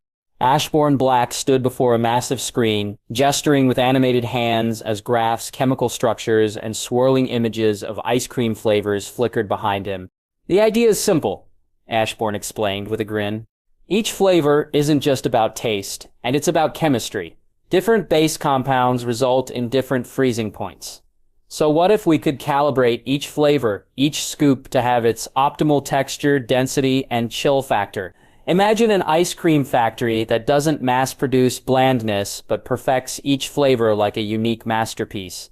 The room was silent, eyes flicked to the screen and then back to Ashbourne. It was outlandish, it was complex, it was compelling. Ashbourne continued, think of it as culinary cryogenics. Taste meets temperature, science meets satisfaction. Victor's fingers tightened slightly around his pen. He had once tried to freeze the world for love. Now he was listening to a man pitch the idea of freezing flavors for joy. And yet, something about it struck a chord. Ashbourne wasn't joking. This wasn't a vanity project. It was serious. Soon, a team was assembled. A factory followed, equipped with the best equipment, tailored for the delicate balance of flavor and freeze. Each flavor became a challenge of its own, and Victor found himself obsessing over the precise moment chocolate hazelnut reached its ideal form, soft enough to melt on the tongue, cold enough to refresh the soul. He looked up at Ashbourne, who was watching the group, with a calm smile. This man was insane, Victor thought, but also a genius. The ice cream idea was ridiculous, and he would dedicate his life to perfecting it. Victor's eyes burned with a cold passion, and he wasn't alone. Around the room, each member, scientists, chefs, and engineers had the same hooked expression. Ashbourne saw it and nodded to himself. Good. They were in. Later, Ashbourne walked through the corridors of his facility, returning to his office when Rex, his assistant, stepped in his path. You've got guests inside, 2 superheroes in blue and red, Rex said plainly. Ashbourne simply nodded. He already knew that his office had visitors. He pushed open the door and saw Superman and Supergirl sitting across from his desk. Supergirl offered a friendly wave, while Superman gave him a polite but firm nod. My humble office is honored, Ashbourne said smoothly, walking in without breaking stride. Hope I didn't keep you waiting long. Not at all, Superman replied. We arrived not long ago. Ashbourne moved behind his desk and sat, leaning back comfortably.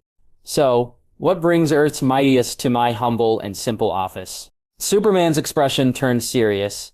It's about your visit to Gotham last week. Ashbourne tilted his head. What about it?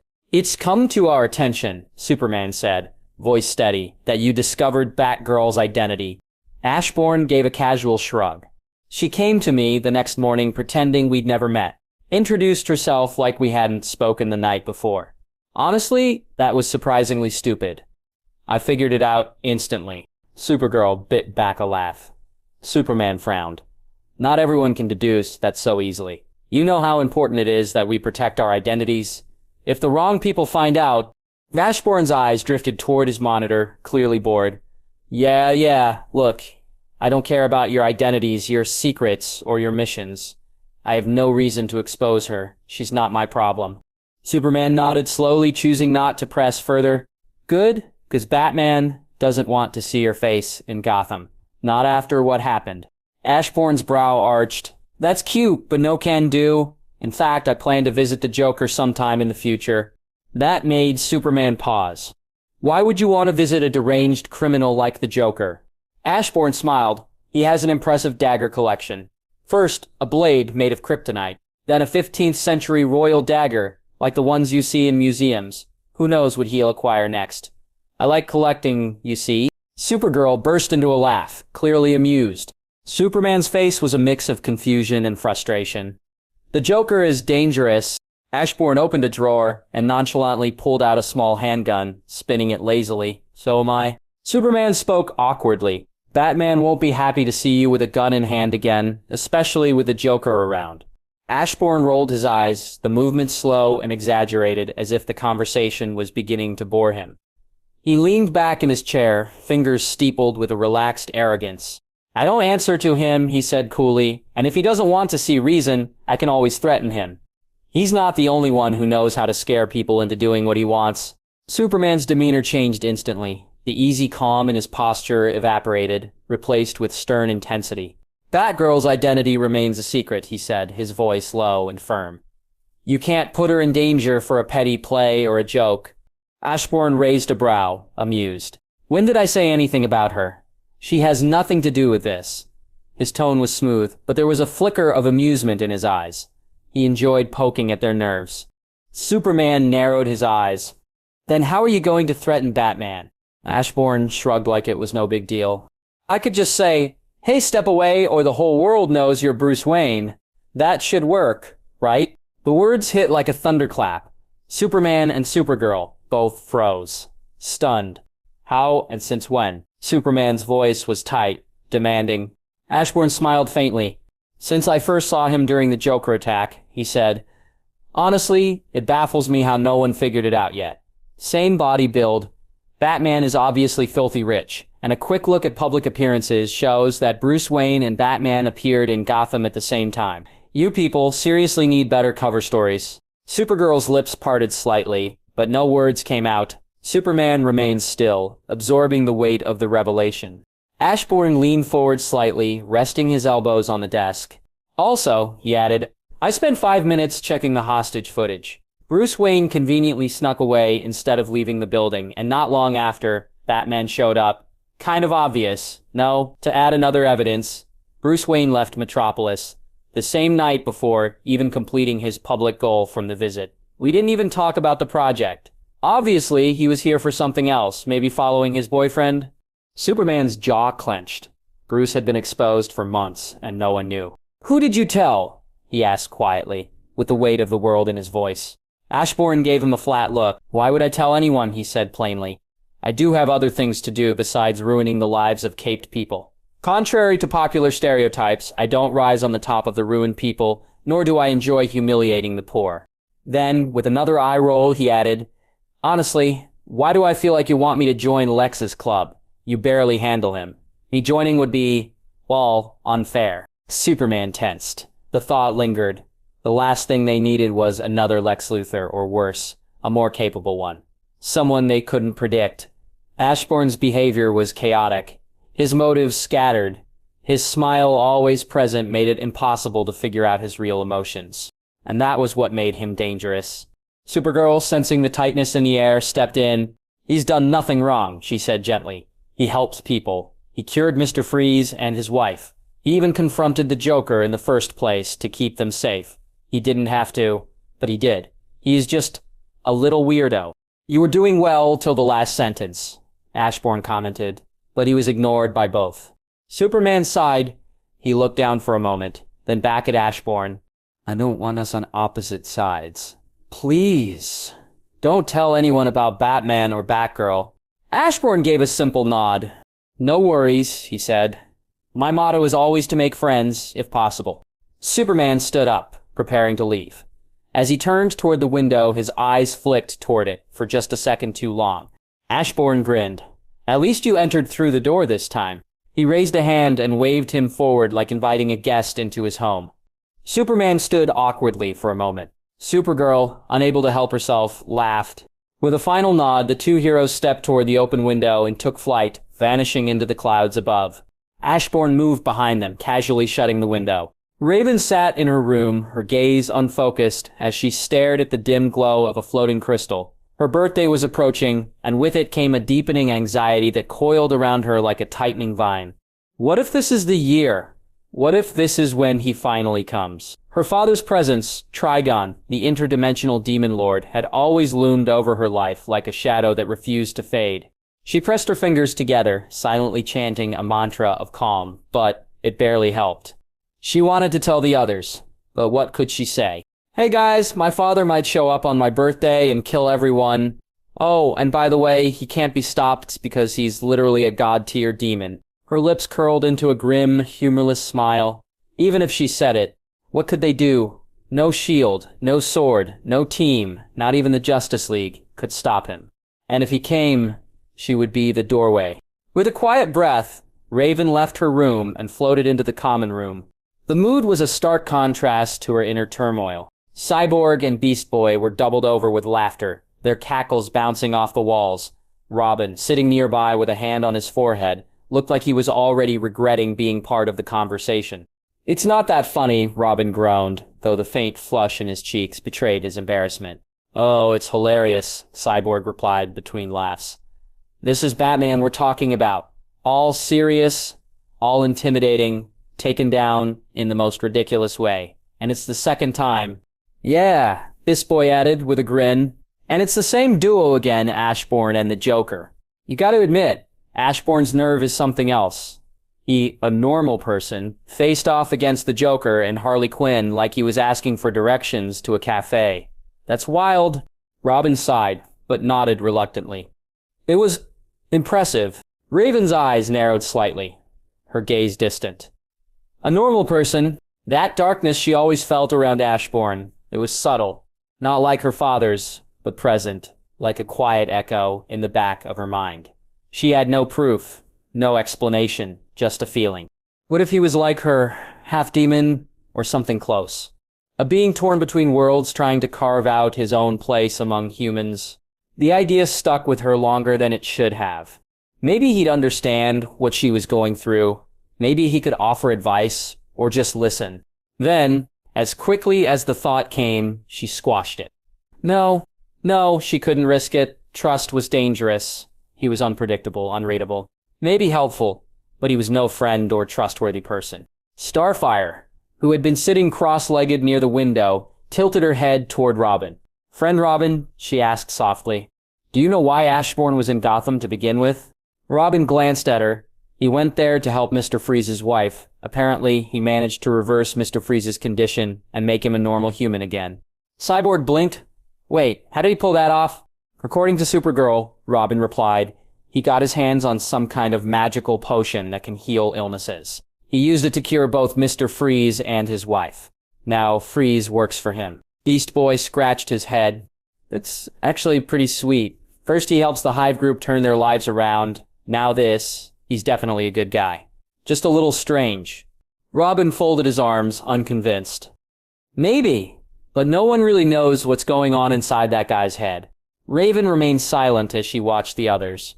Her eyes trailed to the floor, thoughts churning like storm clouds behind her calm facade. Ashbourne was a mystery. So was her future, and time was running out. The city lights shimmered dimly beyond the office windows, casting faint reflections on the polished floor. The night was quiet. Ashbourne sat at his desk, half reclined in his chair, eyes flicking over lines of code and graphs with disinterest. His phone buzzed. A message. Jinx, will you come tonight? It's been weeks. Ashbourne exhaled, long and quiet. His fingers hovered over the screen for a second before typing, busy. He set the phone face down on the desk. In truth, he wasn't busy at all. He just didn't want to go. Jinx was getting attached. Too attached. He had assumed wrongly that she would eventually lose interest, like most people did. But she hadn't. And now, there was a conversation waiting to happen. He closed his eyes for a moment, letting silence return. A pulse of energy crackled in front of his desk, light bending into an oval shape before blooming into a full portal. He opened his eyes as a familiar figure stepped through the veil. Raven. Ashbourne arched a brow. You opened a portal to the wrong place. Raven's violet eyes scanned the room, but then settled on him with clarity. No, I'm looking for you. That actually caught him off guard. Why? He asked, genuinely confused.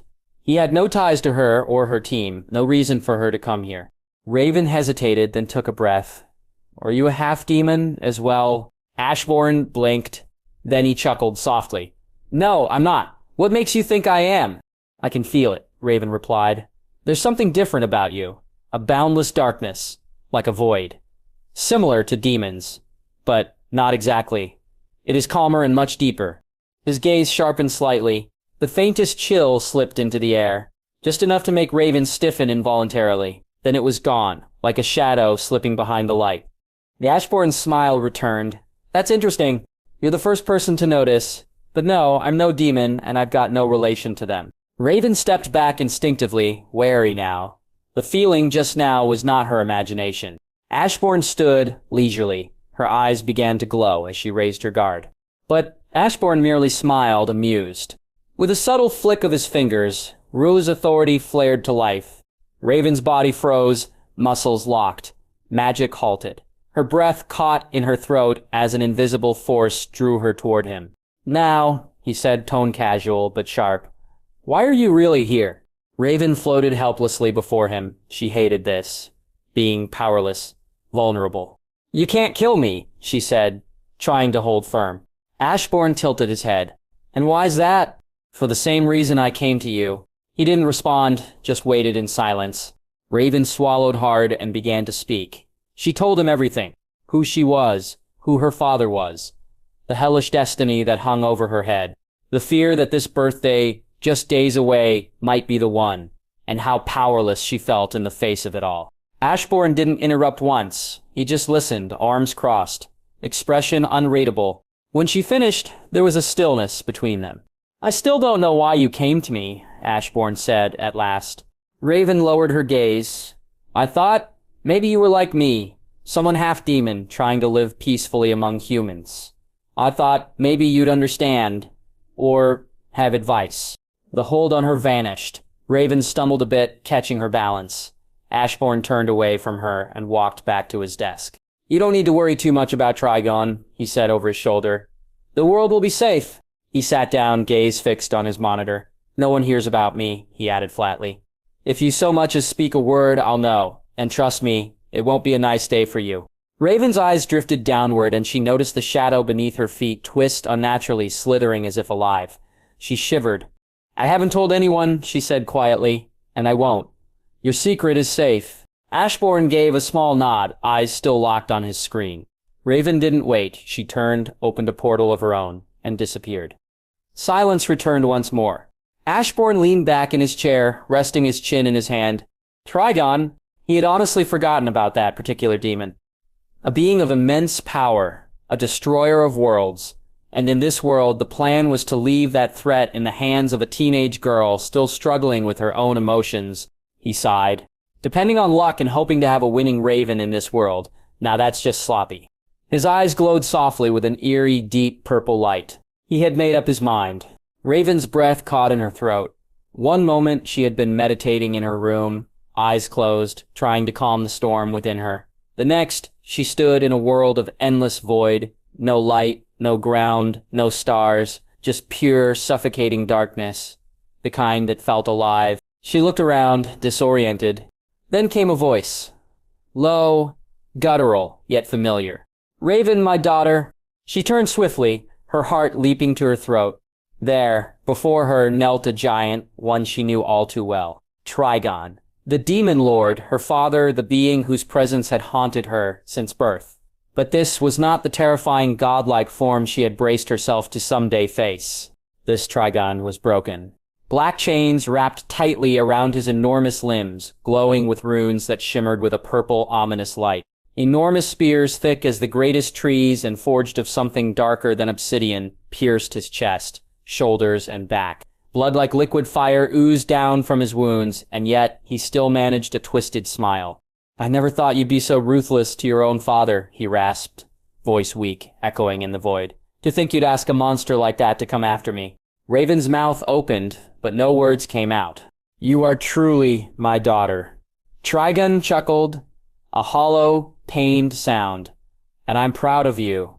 Before she could say anything, before she could even comprehend, the darkness surged. It swallowed her whole. Everything collapsed inward like a vacuum of existence. And she gasped. Her eyes flew open. She was back, sitting in her room, cross-legged on the floor, her candles still flickering faintly. Her hands were trembling. Sweat clung to her forehead. But something inside her had changed. The connection to her father was gone. Not faded, not weakened. Severed. She couldn't feel him anymore. couldn't sense the evil presence always lingering just at the edge of her mind. It was as though Trigon had been erased from her soul. She wasn't bound anymore, but Raven didn't feel free. She felt terrified. She knew who was responsible. Ashbourne. He had gone after Trigon, not just threatened him, not just fought him. He had chained him, pierced him, and silenced him in whatever realm the Demon Lord had been banished to. Raven slowly looked down. Her room was dim, peaceful, but beneath her, her shadow twisted.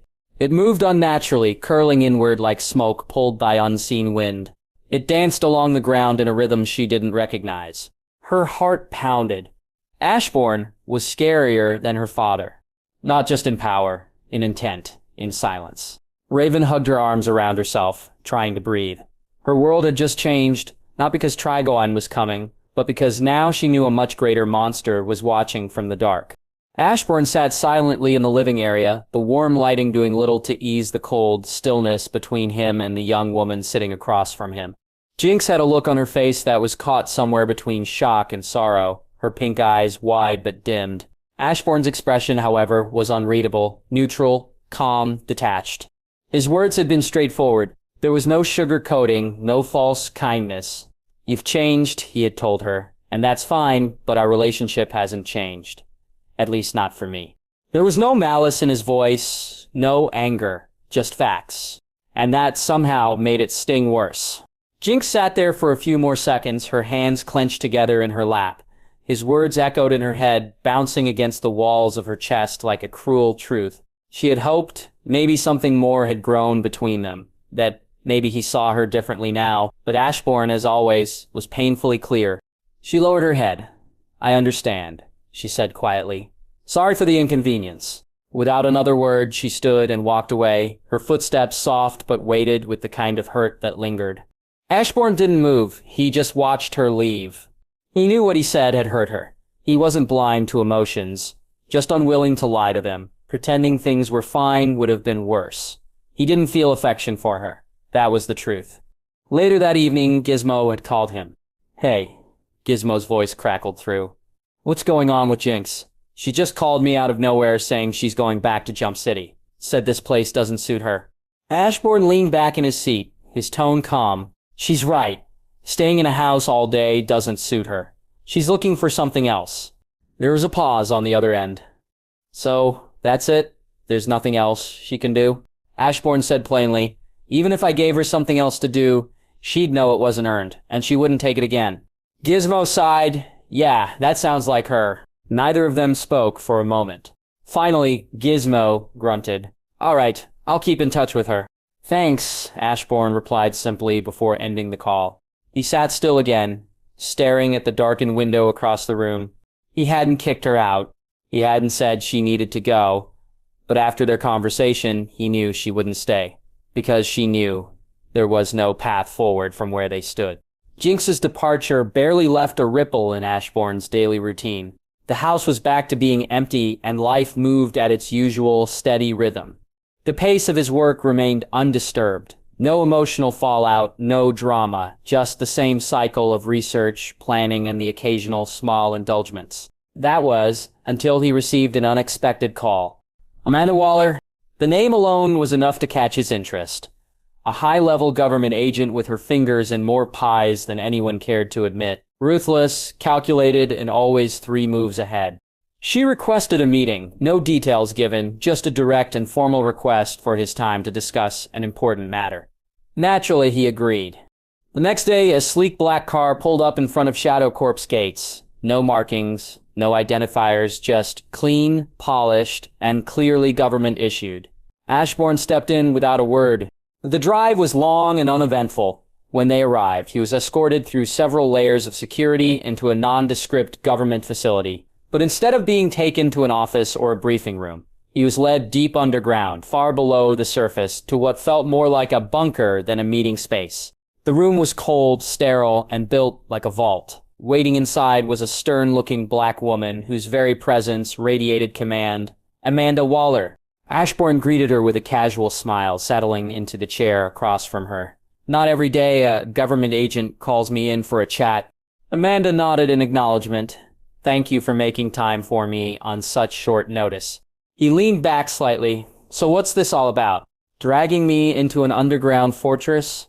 You worried about someone going to eavesdrop? Amanda's expression didn't change. Precisely. This room is constructed to prevent any and all forms of external surveillance, alien or otherwise. Superman, Martian Manhunter, telepaths, tech-based spies, none of them can hear what we're about to discuss. Now she had his full attention. Ashbourne folded his hands on the table. All right, I'm listening. Amanda slid a collection of folders across the table. Look through these first. He opened them and flipped through quickly. Reports of large-scale destruction, civilian casualties, massive insurance claims, global instability, Metropolis, Gotham, Central City, all bearing the scars of battles between gods and monsters, and sometimes between the supposed heroes themselves. He looked back at her, silently prompting her to continue. Our world is more fragile than it looks, Amanda said. Brainiac's invasion proved how ill-prepared we are. If he hadn't been stopped, we would have been erased.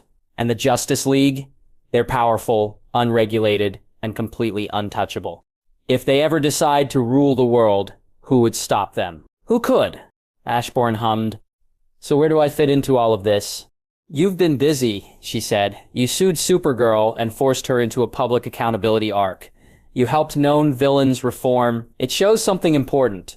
You care about this society. You care about humanity. You want to preserve it, not control it. Ashbourne raised an eyebrow, then gave a sly smile. Is this your way of recruiting me? Amanda's voice was firm. I'm assembling a covert division, designed to prepare for the worst. Alien invasions, rogue heroes, threats beyond our reach. I want you to support it. He didn't answer right away. Instead, Ashbourne leaned back, thoughtful. Did I just become the Lex Luthor of this world? He mused. It was an amusing thought. After a pause, he said aloud, You are afraid of the League, and that's reasonable. But giving people too much power, even for defense, is a double-edged sword. Recipe for disaster. This division will be overseen by government protocols, Amanda argued. It won't be run by one person. Every major action will require approval from multiple layers. We're not looking for tyranny. Ashbourne tilted his head. Sounds familiar. Justice League does that too. Except they've been doing it longer. Her frown deepened. We're human. They're aliens. Don't you think it's absurd that we've put our entire species' safety in the hands of beings from other worlds? He shrugged. Humans aren't exactly peaceful or trustworthy either. But I see your point. He glanced at the file again, then met her gaze. What do you want from me? Specifically. Funding, she said, without hesitation. And access to your lab's research. No interference, just results that could help us defend against extraterrestrial or metahuman threats. Ashbourne narrowed his eyes slightly, thinking it over. I will support you, he said at last, but I expect a detailed report on the protocols you follow, and assurance of no abuse. The moment your group breaks any of them, I will turn on you. Amanda nodded once, agreed. Then Ashbourne leaned forward, his smile returning, but this time with something sharper behind it. Tell me, is Lex Luthor part of this too? That caught her off guard. For a fraction of a second, her expression slipped. Why would you think that? Because Lex is the loudest critic of the League, and he's richer than me. If you offer him a way to oppose Superman and look noble doing it, he'll empty his pockets. Amanda studied him closely. Then she gave a slow nod. You're right, he's already involved. In fact, he was the one who told me to reach out to you. She gave a small smirk. Said you like to make friends. Ashbourne chuckled softly. Lexa knows me well. The ride back to Shadow Corp was quiet, filled with little more than the low hum of the engine and Ashbourne's thoughts. His decision to support Amanda Waller wasn't weighed down by morality or trust. It was strategy, cold and simple. The world was a stage, and everyone was playing a part. Supporting Amanda Waller's division had been an easy choice. If the Justice League ever went rogue, if Superman decided humanity's chaos required his guidance, if Wonder Woman chose to enforce peace by the sword, then Amanda's team could, in theory, stand as a countermeasure, something to balance the scale. On the other hand, if Amanda's group lost its way, corrupted by its own sense of righteousness or consumed by paranoia and power, the League could crush them. He knew how they operated. They wouldn't ignore tyranny in their backyard. And if both groups failed, if the worst happened, if power clashed with power and the world teetered on the edge of collapse, If it came to it, he would step in, to correct them, to stop the destruction of the life around him. He wasn't a hero, not a savior, not someone who craved glory or wanted a statue in his name. He just wanted to enjoy life, and any real threat to that will be dealt with. The early rays of sun filtered through the tall windows of Ashbourne's office, casting long shadows across the sleek furniture. He entered with his usual calm, only to find an unexpected guest lounging on the chair across from his desk, Kara in her civilian attire, legs crossed, eyes scanning some document she clearly had no interest in. Ashbourne blinked once. "Good morning, Kara." She looked up and grinned. "Good morning to you too." He walked to his desk and took his seat. "Why are you here this early?" Kara gave a half shrug. "Can't I just visit a friend?" Ashbourne tilted his head slightly. "You don't usually drop by without a reason." Kara rolled her eyes with a smile. "You really lack proper hospitality. You know that." Without a word, Ashbourne tapped a button on his desk. "Uncle Rex, send up a mix of snacks and beverages. Get a variety." Kara laughed. "Now that's more like it." Ashbourne leaned back in his chair. "How's life treating you these days?" Kara stretched her arms. "Oh, you know, fighting crime, saving cats from trees, standard hero stuff," she smirked. "And by the way, you really ought to be grateful to me." Ashbourne raised a brow. "Why?" "Because," Kara said, voice laced with amusement. "After Batman found out you knew who he was, he wanted to come have a little chat. And guess who else wanted to tag along? Wonder Woman." She grinned. "I talked Kal-El into stopping them and even vouched for you." "Imagine that awkward visit." Ashbourne chuckled softly. "Then thank you, Kara. Though I would have welcomed Batman with open arms. Maybe even invited his beloved, the Joker, for the occasion." Kara snorted. He'd probably cancel the visit on the spot if he knew the Joker and you were in the same room. A knock at the door interrupted them, and Rex entered alongside another employee, both carrying trays stacked with a colorful array of snacks and drinks. They placed everything carefully on the low table between the two chairs. "Thanks, Uncle Rex," Ashbourne said. Kara grinned. "Yeah, thanks, Mr. Rex." Rex gave a small nod and shuffled out with the other employee, leaving the two alone once more. Kara popped a chip into her mouth and gestured at the room. "So, what do you do around here for fun?" Ashbourne gave her a pointed look. "Is that really why you're here? Bored out of your mind?" She laughed, but didn't deny it. He exhaled lightly through his nose. "Why not go out with other heroines your age? You know Batgirl, and you can invite Raven and Starfire. Call it a Heroines of Earth night out. Or something." Kara blinked. "Huh, that actually sounds fun. I only really know Batgirl personally, though." Ashbourne waved a hand. "Invite them anyway. Starfire loves making new friends, and she'll make sure Raven shows up. It won't be awkward." Kara leaned back thoughtfully. "I like that. I'll try it. Thanks for the idea." She paused, then tilted her head slightly. "And what about you? What—" Before she could finish, her communicator buzzed. A distress signal. Duty called. Kara stood up, brushing crumbs from her lap. Ashbourne simply pointed toward the window without looking up. "Be my guest." She grinned. With a laugh and a gust of wind, she launched into the sky. Ashbourne turned back to his desk, eyes glancing at the window, and thought, I should automate that. The sun had dipped below the skyline of Metropolis, casting golden hues across the city as its usual hustle began to settle into evening calm. Inside a cozy corner cafe of the main street, Ashbourne stepped through the door, greeted by the familiar scent of roasted beans and faint jazz music playing in the background. He moved with his usual composed grace to the counter, ordered his usual, and waited. But as he glanced up at the television mounted in the corner, his expression subtly shifted. The broadcast was anything but ordinary.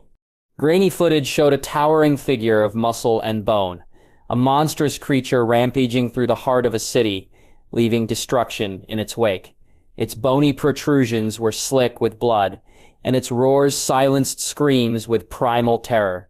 The name wasn't spoken, but Ashbourne already knew. Doomsday. The screen's ticker ran updates in bold red. The Justice League had been battling the creature for hours, and still it stood. Still it killed. The scene cut to Supergirl, her suit torn, one eye swollen, struggling to lift a staggering Superman. Both looked barely conscious. Wonder Woman stood several feet away, sword cracked and arm bleeding, chest heaving with exhaustion. Smoke and fire lit the background like a war zone. The anchor's voice trembled slightly as she reported, "Several League members have been evacuated due to critical injuries." "The monster continues its rampage." Ashbourne's eyes narrowed as he sipped his drink, unbothered by the rising panic filling the cafe. People were glued to the screen, whispering, horrified. All the heavy hitters were down. And yet Doomsday remained unscathed. Interesting, Ashbourne thought. Is this world's Doomsday stronger, or is the Justice League simply weaker than their counterparts elsewhere? His curiosity flared, but not his concern. With a calm nod to the barista, Ashbourne took his coffee cup and turned, walking out into the cool evening air as if he hadn't just witnessed the near collapse of Earth's most powerful defense force. As he walked, his eyes shimmered just for a moment, glowing faintly. Behind him, unnoticed by all, his shadow warped unnaturally. A piece of it peeled off, slithering away silently, racing through alleyways and streets, unseen by all. It moved with purpose, speeding toward the chaos miles away. Ashbourne sipped from his cup, his stride relaxed. The battlefield was silent save for the crumbling buildings and distant sirens echoing through the devastated streets. The sky above was darkened, not by clouds but by smoke, debris, and exhaustion. Wonder Woman stood tall despite the searing pain in her side, her shield long gone, her sword chipped, and her breathing labored. She glanced to her side, where Superman knelt, arm around Supergirl as she helped him stay upright. "Any idea how to stop that monster?" she asked, voice tight with strain. Superman gritted his teeth, gaze locked on the rampaging beast in the distance. "We have to keep hitting it until it goes down." He then turned to Kara, his voice firmer. "Kara, leave."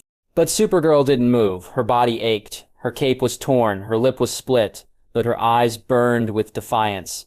"I'm not leaving you alone with that thing." A crimson blur zipped beside them, and the Flash came to a halt. His suit was scorched and torn, streaks of blood painting his arms and legs, but he was still standing. "Everyone in a few dozen blocks is evacuated," Flash reported, panting. "There will be no more casualties for now." "Good," Superman nodded, still catching his breath. Flash looked at the others, then back toward the looming monster tearing through yet another skyscraper in the distance. "But do we have a plan to stop that thing?" Superman shook his head. "Just keep hitting it." Supergirl, eyes narrowed with frustration, offered, "What if we try to fling it into space? It can't fly. We could trap it up there." Superman gave a small, humorless smile. "It's not going to let us do that, and even if it did, it can come back. Again."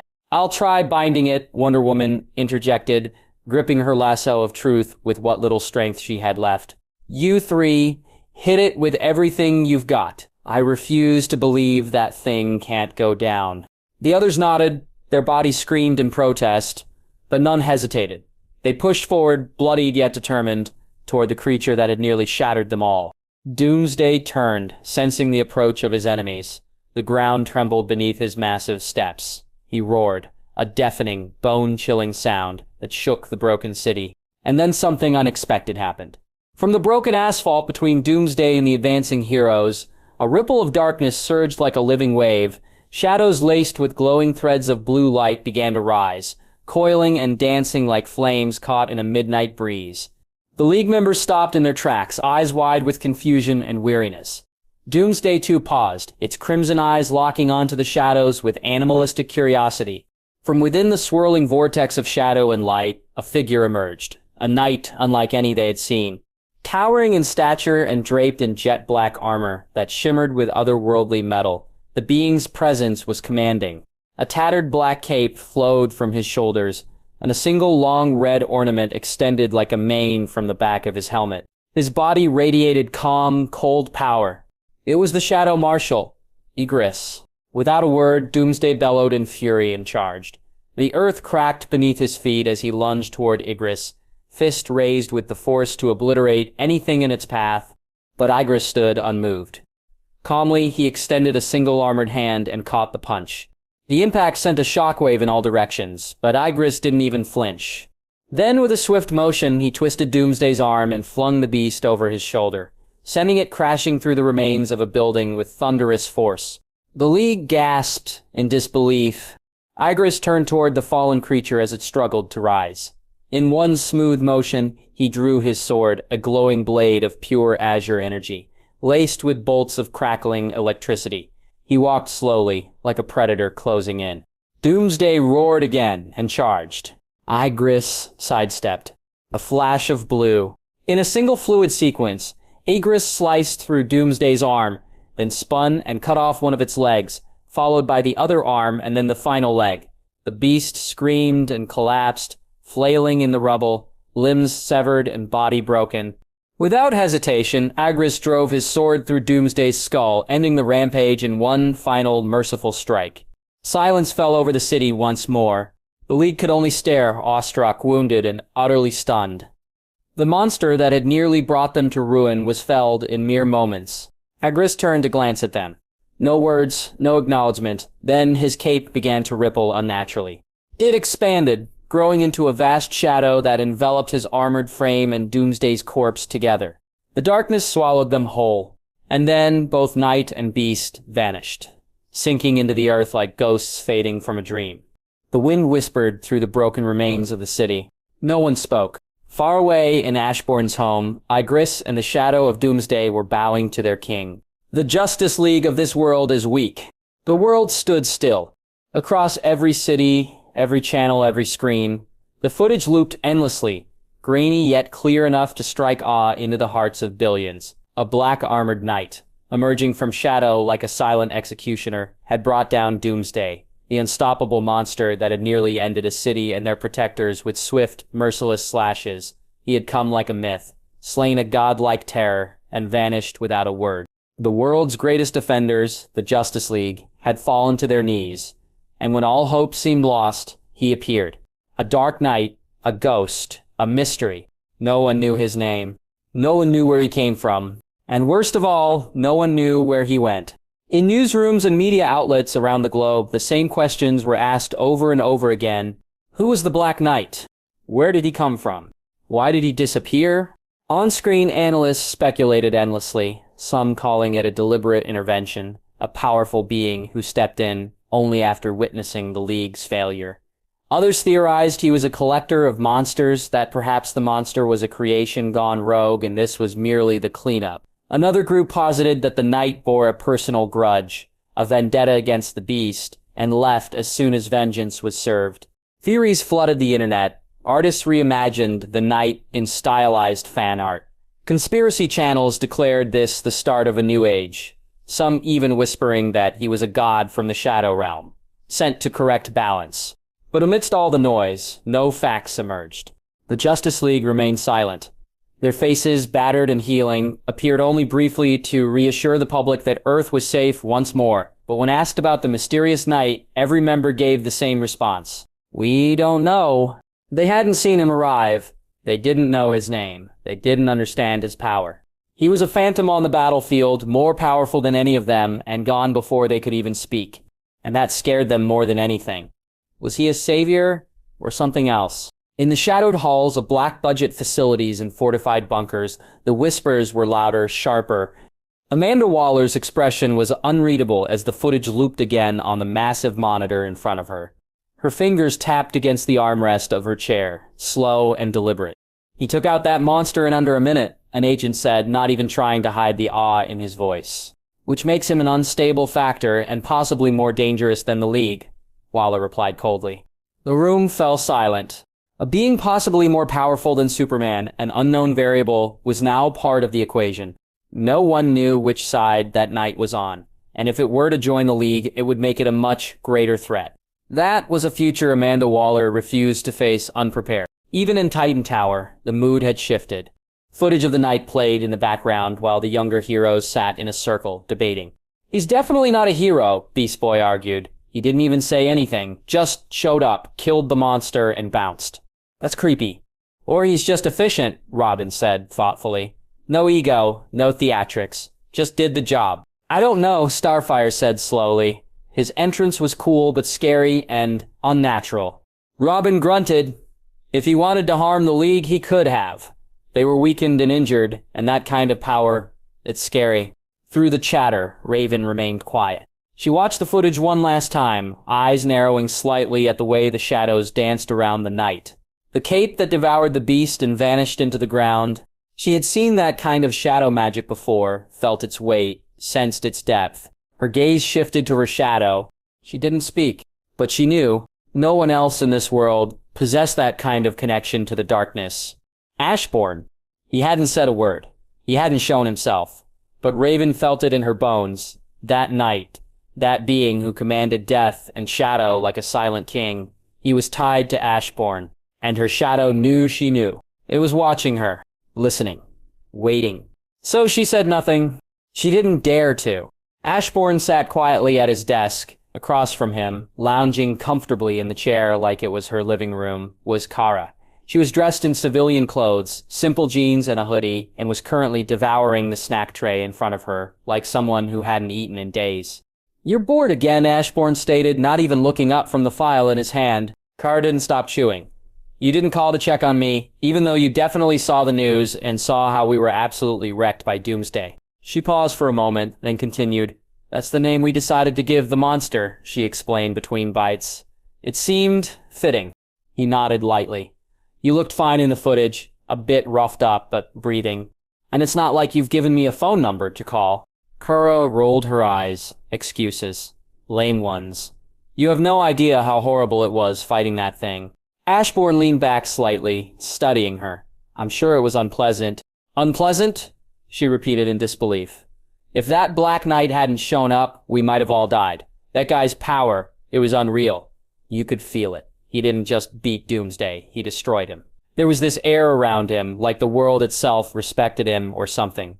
"Yes," Ashbourne said evenly. "I can imagine that." Kara shook her head. "No, you can't. Not unless you were there."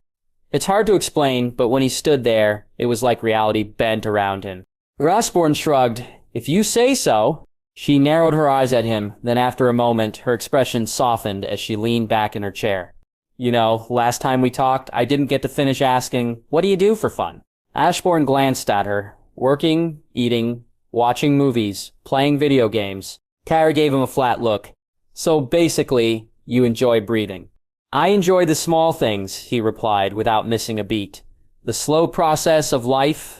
She groaned, throwing her head back dramatically. "You sound like a monk?" He didn't respond, only watched her with mild amusement. Kara sat up suddenly, brushing the crumbs off her lap. "All right then, Mr. Small Things. If you like movies, would you like to go see one with me?" Ashbourne tilted his head, studying her carefully. Her tone was light, but her eyes, there was something hopeful in them. "Like a date?" he asked. A faint pink colored her cheeks. "You can say that if you want." His gaze drifted away, focusing on the soft glow of the console behind her. "No, I don't wish to do that."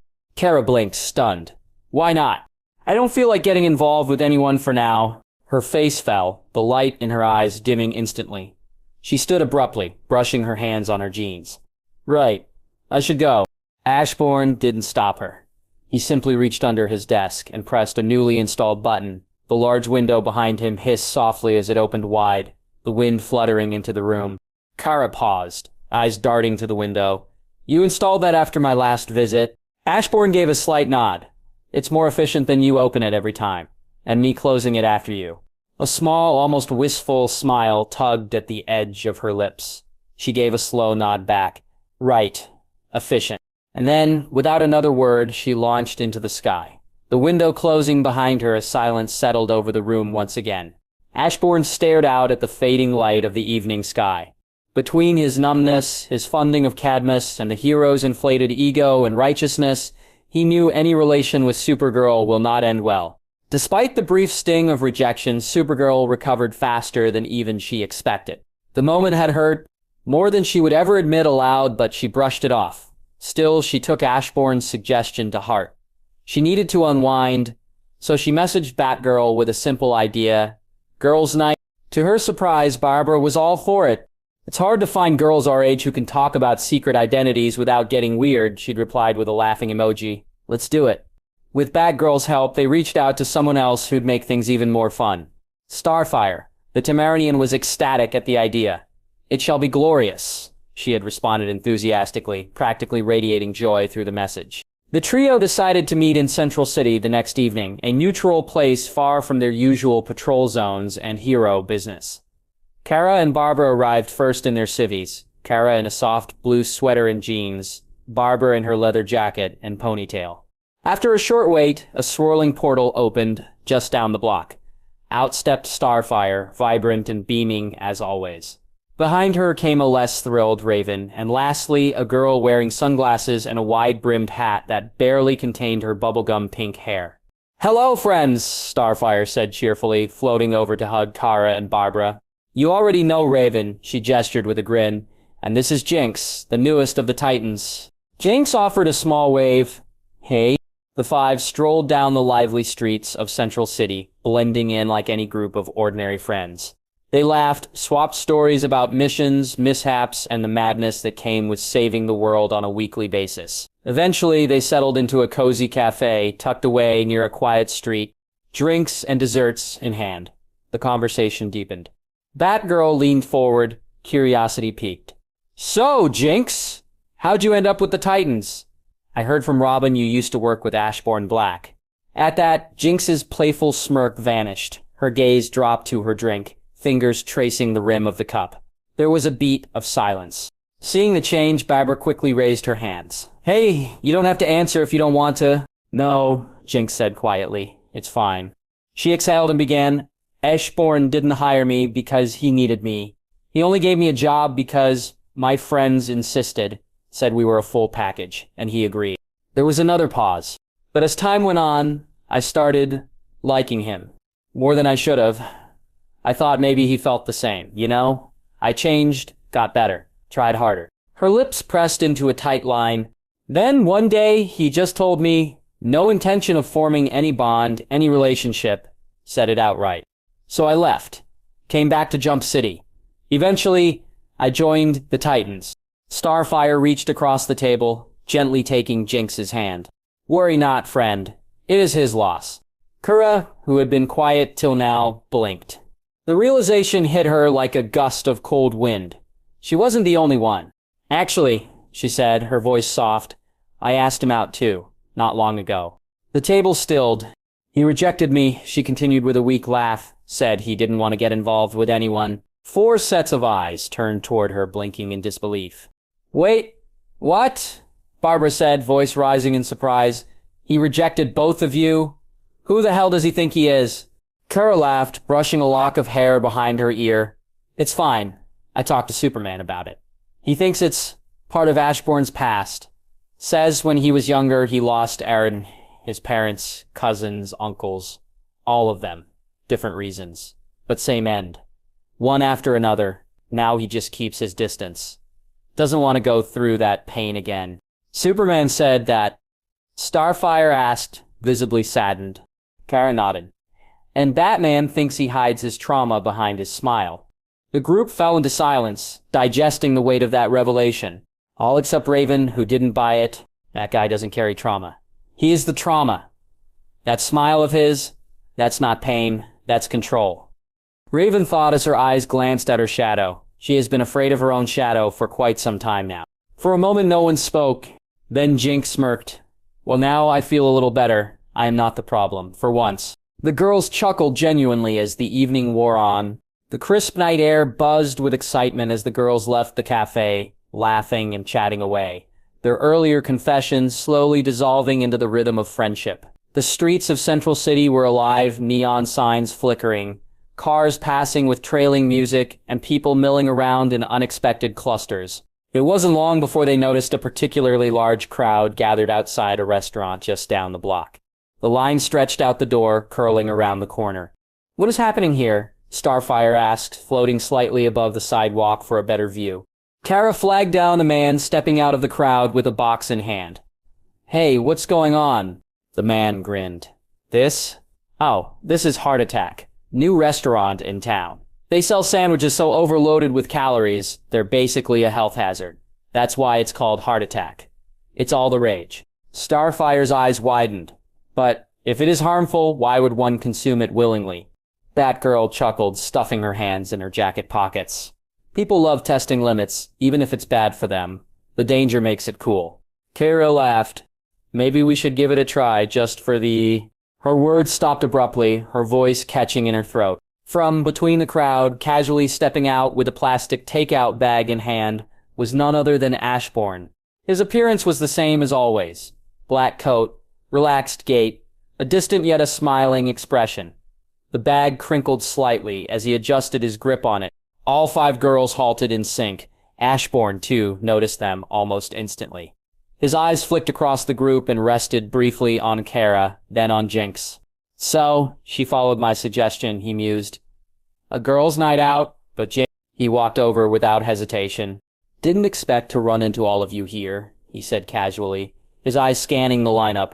Barbara's narrowed eyes gave away her distaste. Raven's aura flared with silent tension and fear. Kara and Jinx couldn't seem to meet his gaze for more than a second, their awkwardness clear. Only Starfire beamed at him, albeit with a confused tilt to her head. Kara took the lead, trying to steady her tone. We're having a girls' night. You? Ashbourne simply turned slightly, lifting the bag and pointing toward the glowing restaurant sign behind him. Of course, Kara muttered, smirking faintly. You'd come here. His eyes then shifted to Jinx. That's quite the change in your social circle. Before Jinx could respond, Starfire stepped forward proudly. Jinx is now one of the Teen Titans, a hero and our dear friend. Ashbourne gave a single nod. Glad you found something to do. It wasn't cruel, it wasn't cold, just neutral. His tone had no real care behind it. There was a beat of silence between them all, an odd energy hanging heavy in the air. Jinx had unfinished words, unspoken feelings, and she couldn't say a word. Well, Ashbourne said, already turning to the side, I'll leave you girls to it. He pivoted to walk away when suddenly the sky cracked open. A column of light, blinding, divine, and humming with bright energy, descended from the skies without warning. It engulfed them all in a heartbeat. Kara, Barbara, Starfire, Raven, Jinx, and Ashbourne. The streetlights flickered. Pedestrians screamed, and in an instant the 6 figures were gone, pulled skyward within the blazing pillar as the world around them fell back into screams and fear.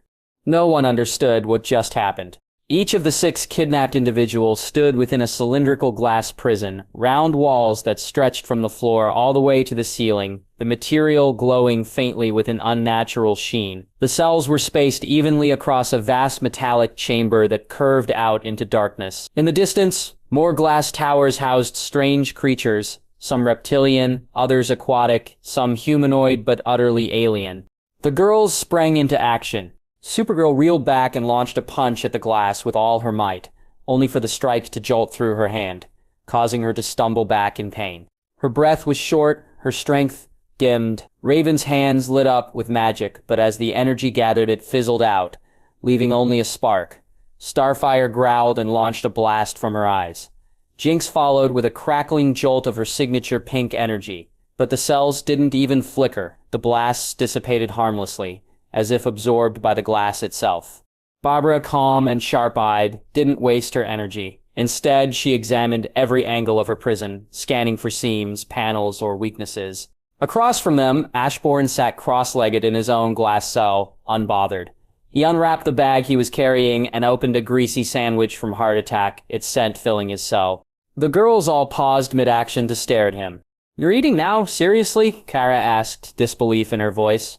Ashbourne took a calm bite, then answered between chews. We're going to be here for a while. May as well enjoy it while it's still warm.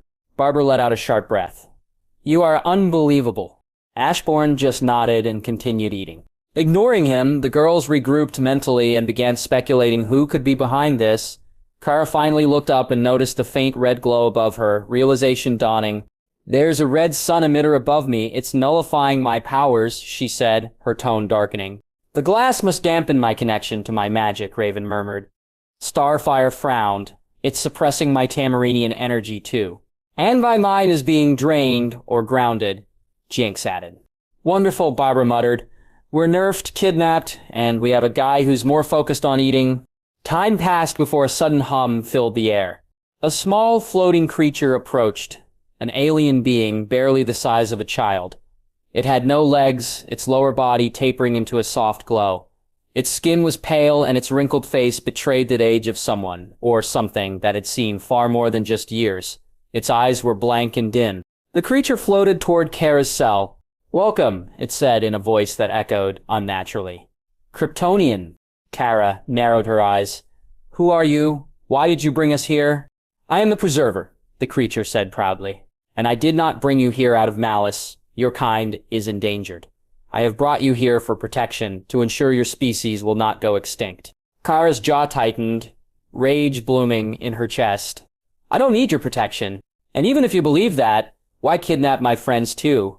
The Preserver turned slightly in the air. Some species are social. They suffer in isolation. They perish without emotional stability. I brought your companions so you may thrive. Kara was speechless, trying to wrap her head around the cold logic. Starfire pressed her hands against the glass. You are wrong. This is not kindness. This is imprisonment, and it is against our will. The Preserver floated back calmly. Perhaps, but preservation of life and legacy is more important than the will of a single individual. That is the principle I uphold. Barbara stepped forward, her voice low and firm. We'll find a way out of here, and when we do, you're not going to like it. The Preserver shook his head slowly. You cannot leave. These containment units were crafted to restrain beings across the known universe. Your abilities were all considered.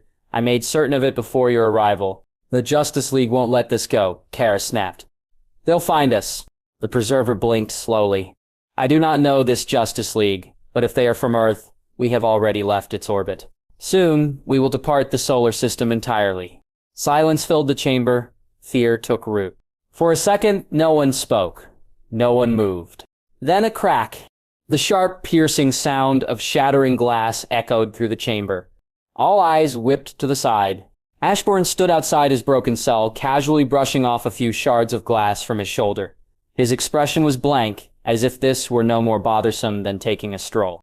The girls stared in complete shock. Kara blinked. What? How? Ashbourne took one last bite of his sandwich, then slowly raised his head, his voice low and calm. I did tell you I like collecting daggers, he said casually. This one's a personal favorite. Enchanted to break things, glass, stone, magical barriers. One strike, and boom. He snapped his fingers. Gone. As he said that, he showed a red dagger still glowing faintly in his hand. The Preserver floated closer, eyeing the dagger with interest. Fascinating weapon, he said with a soft hum. I wasn't aware Earth held such relics. Ashbourne slipped the blade back into the inner fold of his coat. There are a few magical artifacts down there. Just takes some effort to get your hands on them. The Preserver tilted its head. Then, if you'd kindly give me the weapon and please re-enter the containment cell. Before Ashbourne could answer, Kara slammed her hand against the glass. Oh, come on. Just beat up the damn alien. The other girls looked just as hopeful. The Preserver didn't look threatening. He was small, legless, frail-looking. Surely Ashbourne could take him. The Preserver said calmly, I strongly advise you to not resort to violence. But Ashbourne only chuckled and stepped back, hands raised disarmingly. Relax, let's postpone the whole cell and kidnapping topic for now. I'm actually more interested in your work, Mr. Preserver. The alien blinked. My work? Even the girls were thrown off by the sudden shift in tone. Ashbourne gestured around them to the distant cells housing bizarre and sometimes beautiful creatures. They're all the last of their kind, aren't they? He asked. The Preserver nodded proudly. Indeed, each species lost to time or destruction. I preserve what would otherwise vanish. Then, as a guest of your fine institution, Ashbourne said smoothly, I'd like to request a tour. It would be a shame to miss the chance to learn about these wonders. Violence and arguments can wait. The Preserver was silent for a long moment. Then he finally nodded. Very well. It is rare to meet someone who appreciates the value of my work. Ashbourne flashed a satisfied smile and began to follow the floating alien deeper into the chamber. Kara banged on her glass again. What about us? Ashbourne turned back briefly. We'll figure that out later. Ashbourne! Kara screamed as he disappeared around the corner. Barbara groaned and threw her arms in the air. That guy has serious mental issues. This is not a zoo. The rest of the girls were speechless. The weight of their situation returned. Hours passed. They talked to distract themselves about plans, theories, what they'd do when they got out. Most of those conversations ended with Barbara saying, I swear, when we're free, I'm beating the shit out of that guy. Kara always agreed. Raven, watching the glass, simply muttered in an inaudible voice, It will be your funeral. Eventually Ashbourne returned. He and the Preserver chatted like old colleagues, talking about extinct Earth species, dodos, thylacines. The last white rhinos, The preserver listened with open curiosity, genuinely interested. Ashbourne looked at the girls. It was a fantastic tour, he said, his voice too innocent. Apologies, I may have momentarily forgotten about you. The burning glare from all 5 girls could have melted steel. The preserver looked at him. Your relationship with them seems strained. Ashbourne shrugged. We're not exactly close. Different lines of work. The redhead especially hates my guts. The preserver nodded thoughtfully. I apologize for bringing you here by mistake. Ashbourne waved it off. No harm done. Honestly, I consider it a happy accident. Gotta see some amazing things. Kara snapped. Are you being serious right now? With a straight face, Ashbourne nodded. It's quite the impressive archive. Truly admirable work. Kara's mouth opened and closed, words failing her. The preserver floated a bit higher. We are returning to Earth. I shall send you back. Ashbourne gave a gracious nod. Thank you. Though, if I may, he turned toward Kara's cell. I don't want to undermine your efforts, but placing her here might not serve your noble goal. The preserver tilted slightly. What do you mean? Ashbourne folded his arms. There's another Kryptonian on Earth, her cousin, and if rumors are true, there are even more in the Phantom Zone, which is a Kryptonian prison. 2 of them escaped a few years back and are still out there. Plus, their planet was destroyed by Brainiac. I heard he was a collector. It is possible that he has surviving Kryptonians in captivity.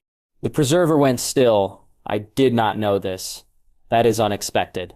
I must reevaluate.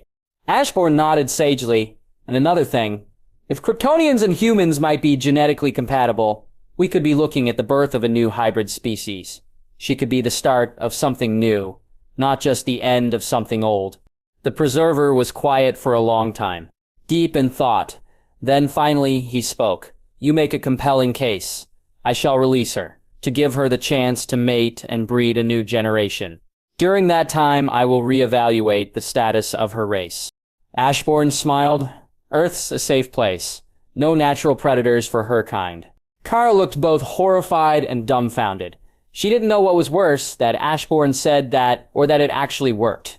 The girls stood frozen in their glass cells, their minds struggling to comprehend the scene that had just unfolded before them.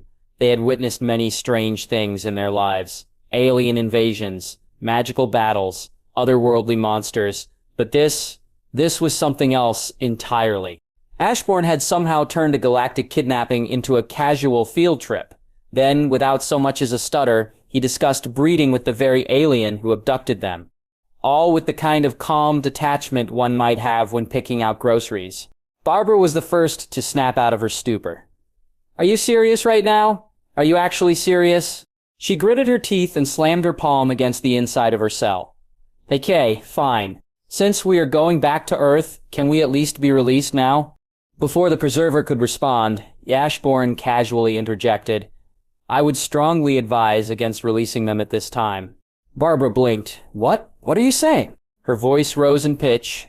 What side are you on? Ashbourne tilted his head like he was observing a mildly curious painting. There's no side here, Barbara. This place is filled with endangered species, and you all, no offense, have temper issues and a tendency toward violence. I'd rather not see any of these poor creatures endangered. It's just a few more hours. You will live. Barbara's eyes went wide, and then she erupted. Ashbourne, I swear I will beat the shit out of you when we are back. Ashbourne didn't even flinch. He simply nodded, serene as ever. And that is exactly why I don't want you out. The preserver, who had been floating quietly beside him, added with a nod, I will release all of you when we arrive on Earth. It is for the best. Ashbourne gave a respectful nod. A wise decision. Oh, and I do apologize about the broken cell. The preserver waved a small hand. No harm done. Without missing a beat, Ashbourne pulled the red dagger from his coat and held it out. Handle first. Please take this. A gift. A small token of appreciation for the tour and your hospitality. The preserver's pale eyes lit with genuine surprise and pleasure. How very kind of you. Thank you. The alien took the dagger reverently, and just like that, the two turned and began walking away again, chatting like old friends heading to a cafe. The 5 girls stared at the scene in mute disbelief. I didn't know you could make friends with your kidnapper like that, Starfire said in confusion. This is ridiculous, Raven said. The others nodded. Time passed. Eventually, Ashbourne and the Preserver returned, smiling and exchanging tales as if they had just finished a delightful brunch.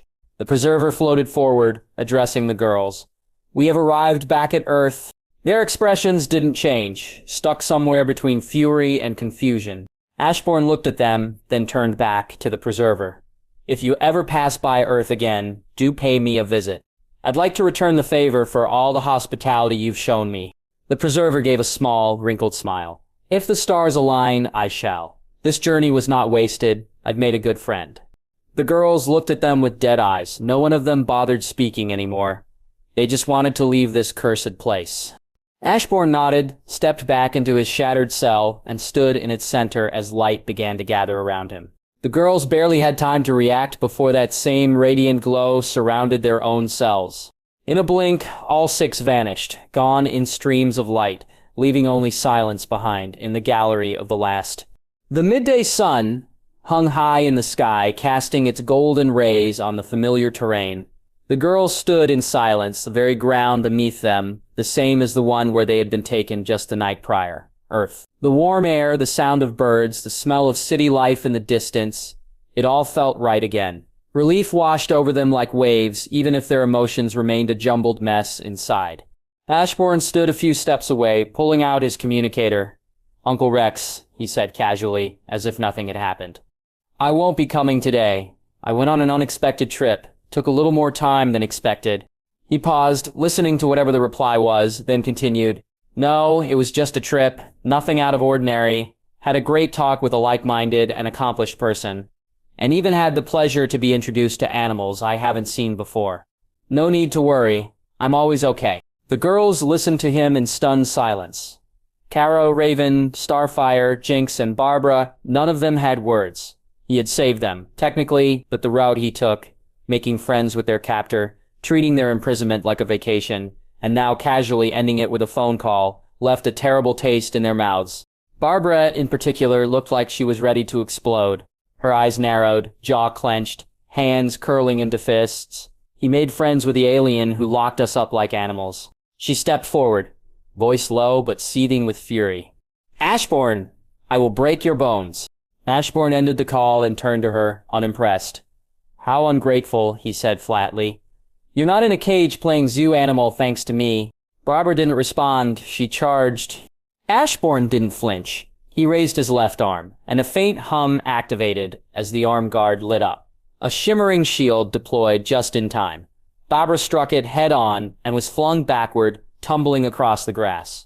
He stared down at her with a smug expression. "And you didn't like it when I said you should stay in the cell. Look at yourself." So unreasonable. Barbara growled and got back to her feet, ready for round two, but Starfire quickly moved in and held her back. "Friend, please calm down," she said, her voice gentle but firm. "Everyone is safe. That is what matters." Before anything more could escalate, a blur of wind and light slammed into the clearing. Superman landed in front of Kara, eyes filled with concern. "Kara," he breathed, looking her over. "I'm glad you're okay. What happened? Why did you disappear?" Next to him, Flash shipped in and immediately noticed the tension in the air. Well, why are you two fighting?" he asked, looking between Barbara and Ashbourne. Ashbourne didn't answer. Instead, his eyes moved to Superman. "Hey, Superman," he said, catching the Kryptonian's attention. Then, with a completely straight face, Ashbourne made a circle with the fingers of one hand and began sliding the index finger of his other hand in and out of it. "You need to get your hips to move fast," he said, "if you want to live the rest of your life on Earth instead of a nature reserve in a spaceship." Superman stared at him, expression somewhere between confusion and horror. "What?" Ashbourne simply nodded toward the girls. "They will fill you in," he said. Then looked at Barbara and said, "You should count your lucky stars that I was dragged with you." Ashbourne turned around and began walking away. Superman blinked, trying to process what just happened, then turned to Kara. She sighed heavily and muttered, "It's a long, ridiculous story." Inside the Watchtower's briefing room, the Justice League gathered in the aftermath of the girls' unexpected alien abduction and even more unexpected return. The atmosphere, while tense earlier, had now given way to an air of confusion and amusement. Flash leaned back in his chair, a wide grin plastered across his face. Okay, this is a new one," he chuckled. Superman gave a strained smile as he glanced toward the corridor where Kara just walked out. "I'm just glad she's fine," he said sincerely, his voice low. Kara hadn't said much since they returned. She had only nodded at him and quietly excused herself, the mental exhaustion clearly weighing on her. Just remembering the absurdity of what happened seemed to drain her. As the door slid shut behind her, Flash leaned closer to Superman and grinned. "So, when are you going to start moving your hips? You need to create a new species after all." Superman closed his eyes and sighed. "It's not that funny." "I strongly disagree," Flash replied with a smirk. "It's comedy gold." The doors opened again and Green Lantern, Hal Jordan, stepped in, catching the tail end of the conversation, grinning. "That guy is something else. I mean, the nerve to pull off a stunt like that, then straight-faced tell the big guy to move his hips." He laughed. Legend. Wonder Woman raised an eyebrow, arms crossed. "Are we certain this man has no powers?" she asked, glancing between the others. Batman, standing off to the side, answered, without hesitation. "Completely normal human. He's been caught in a few incidents by chance, but despite his unorthodox demeanor, his judgment and decisions have proven consistently sound." "Even in this situation?" Diana asked, unconvinced.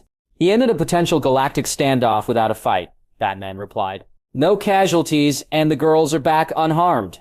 His methods are questionable, but the results are effective." Wonder Woman's gaze softened, but her eyes were still curious. "And what about that red dagger he gave the alien?" Superman answered. "He's mentioned before that he collects daggers. His collection includes a kryptonite dagger and one old enough it should be in a museum, both from the Joker. He never elaborated on the rest. I never expected he would have something like that. Which brings us to another point," Batman added. "His access to magical items remains unknown, but based on their abilities, he's in contact with a competent mage, possibly more than one." "Should we be worried?" Hal asked, eyebrows raised. Superman shook his head. "No, he's not a threat. He's helped more than once, and today, strange as it was, he did save the girls." The room was quiet for a moment before Flash broke it with another chuckle. "Still can't believe he called it a happy mistake, like he just stumbled into a theme park." "To be fair, it was a space zoo," Hal added. Batman didn't crack a smile. When all was said and done, he didn't like Ashbourne one bit. The headlines were buzzing with excitement and intrigue. Shadow Corp had done it again. Today, one of its lesser-known subdivisions made waves in the most unexpected way. Ice cream, not just any frozen treat. This was ice cream perfected through borderline absurd engineering. 7 new flavors, all calibrated to share the exact same freezing point. The result, perfect consistency across every variety, whether it was vanilla storm, cosmic strawberry, or electric mint. Food critics were baffled. Consumers, ecstatic. Freezers at shops were emptied within hours of delivery. And yet that was just the appetizer for the week. Days later, a revolutionary patent shook the automotive and tech world, a shield generator to replace airbags. The design promised rapid deploying energy fields to shield passengers during collisions. More effective, more elegant, and naturally more expensive. But the price tag didn't stop the flood of companies lining up for a license. The buzz only grew when it was revealed the credit for the invention went to Gizmo, a young up-and-coming engineer employed at Shadow Corp. His achievement became a trending topic overnight, and several engineering universities extended offers for speaking engagements and collaborations. Gizmo, however, remained behind closed doors, still tinkering. As if to prove it wasn't done showing off, Shadow Corp released 3 new video games in a single week. Each one arrived fully polished, with no bugs or glitches to plague the players. An increasingly rare feat in the gaming world. Reviewers were stunned. Fans were thrilled. Forums lit up with praise, memes, and fan theories connecting subtle details across the different titles. With this triple hit, consumer products, technological innovation, and entertainment, Shadow Corp's market value officially surpassed LexCorp, and it was still rising. Though he rarely showed his face, Ashbourne ensured part of the new revenue quietly trickled toward Amanda Waller's Cadmus project, sent through the encrypted channels and layered accounts as agreed. Waller, never one to ignore a silent benefactor, responded in kind. Keeping her part of the agreement, Amanda voluntarily shared progress reports, project outlines, and security notes. She didn't need to be asked, she simply respected the way Ashbourne conducted business. Compared to Lex Luthor, whose controlling grip choked every partnership, Ashbourne's approach was refreshing. He asked for structure, not control. Protocols, not input or dominance. Cadmos's projects, now benefiting from dual funding by two of the world's most influential forces, was moving forward steadily. Researchers documented metahuman capabilities, cross-referenced DNA samples, and simultaneously advanced cloning procedures under tight security. And as for Ashbourne himself, he enjoyed his peace. No supervillains encounters, no superheroes coming through the window, no kidnaps. His days were filled with tasting test batches of future ice cream flavors, overseeing project launches, reviewing game designs, and occasionally exchanging encrypted quips with Waller. With the soaring success of Shadow Corp making headlines and stock prices climbing like a rocket, Ashbourne did something he rarely ever did. He celebrated the finest restaurant in Metropolis, a towering structure of glass and elegance, had been booked out entirely. The chandeliers sparkled like stars over the polished marble floor, and live music filled the air with an upbeat tone that matched the buzzing excitement of the crowd. The guest list, every employee of Shadow Corp. Not a name left out. Ashbourne had made it clear, this party is for them. Servers moved through the room with trays of gourmet dishes and sparkling drinks. Laughter echoed through the elegant halls as departments mingled, engineers rubbing elbows with developers, logistics personnel cracking jokes with the security teams. There were smiles everywhere, but the loudest and most chaotic were, of course, the 4 ex-HIV members. They had long since traded villainy for employment, and tonight they were louder than ever. Gizmo, never one to keep quiet, stood at the helm of the engineering crew, boasting about his recent upgrades to the shield tech between bites of smoked salmon. Mimith, a giant in every sense, was holding a challenge to see which construction team member could lift a dining table the fastest while still being classy about it. Billy, loud and theatrical as always, had somehow controlled the music system to blast game-theme remixes while his gaming crew celebrated the recent triple launch. Keated, calm and silent as always, didn't speak much, but his logistics crew stood behind him like a military squad. On the sidelines, Victor and Nora, two quieter guests, shared a table for two by the window. Their world seemed separate from the roaring party behind them, talking softly and laughing as if the chaos didn't exist. Watching from a high-railed balcony above the floor, Ashbourne stood beside Rex, sipping on a drink, visibly amused. Ritz elbowed him gently and asked, "So, when are you gonna find a girlfriend, huh? You know your dad met your mom when he was your age." Ashbourne raised a brow and shrugged with a smirk. There are more important things than finding someone. Besides, he turned to face Rex fully and spread his arms with mock arrogance. "Look at me. Who could possibly resist this? I can get one whenever I want." Rex let out a hearty laugh. "Keep thinking like that, and one day you'll wake up old and realize the only ones interested in you are interested in your wallet." Ashbourne sipped his drink nonchalantly, then let them. "I'm never going to be an old man anyway." Rex rolled his eyes. "You're an idiot." Ashbourne was about to respond when his phone buzzed. An unknown number. He answered without hesitation. The voice on the other end was unmistakable, wild, whimsical, deadly. "Hey, buddy," the Joker chirped. "I'm preparing a big party, my biggest yet, and guess what? I want you to be a victim. I mean guest." Ashbourne didn't even blink. "How nice of you to remember. I sincerely thank you for the invite. I'll make sure to be there. Just send the date and location." There was a gleeful pause. "Splendid. I'll send it soon." "See you then," Ashbourne said, ending the call casually. Rex frowned. "Who was that?"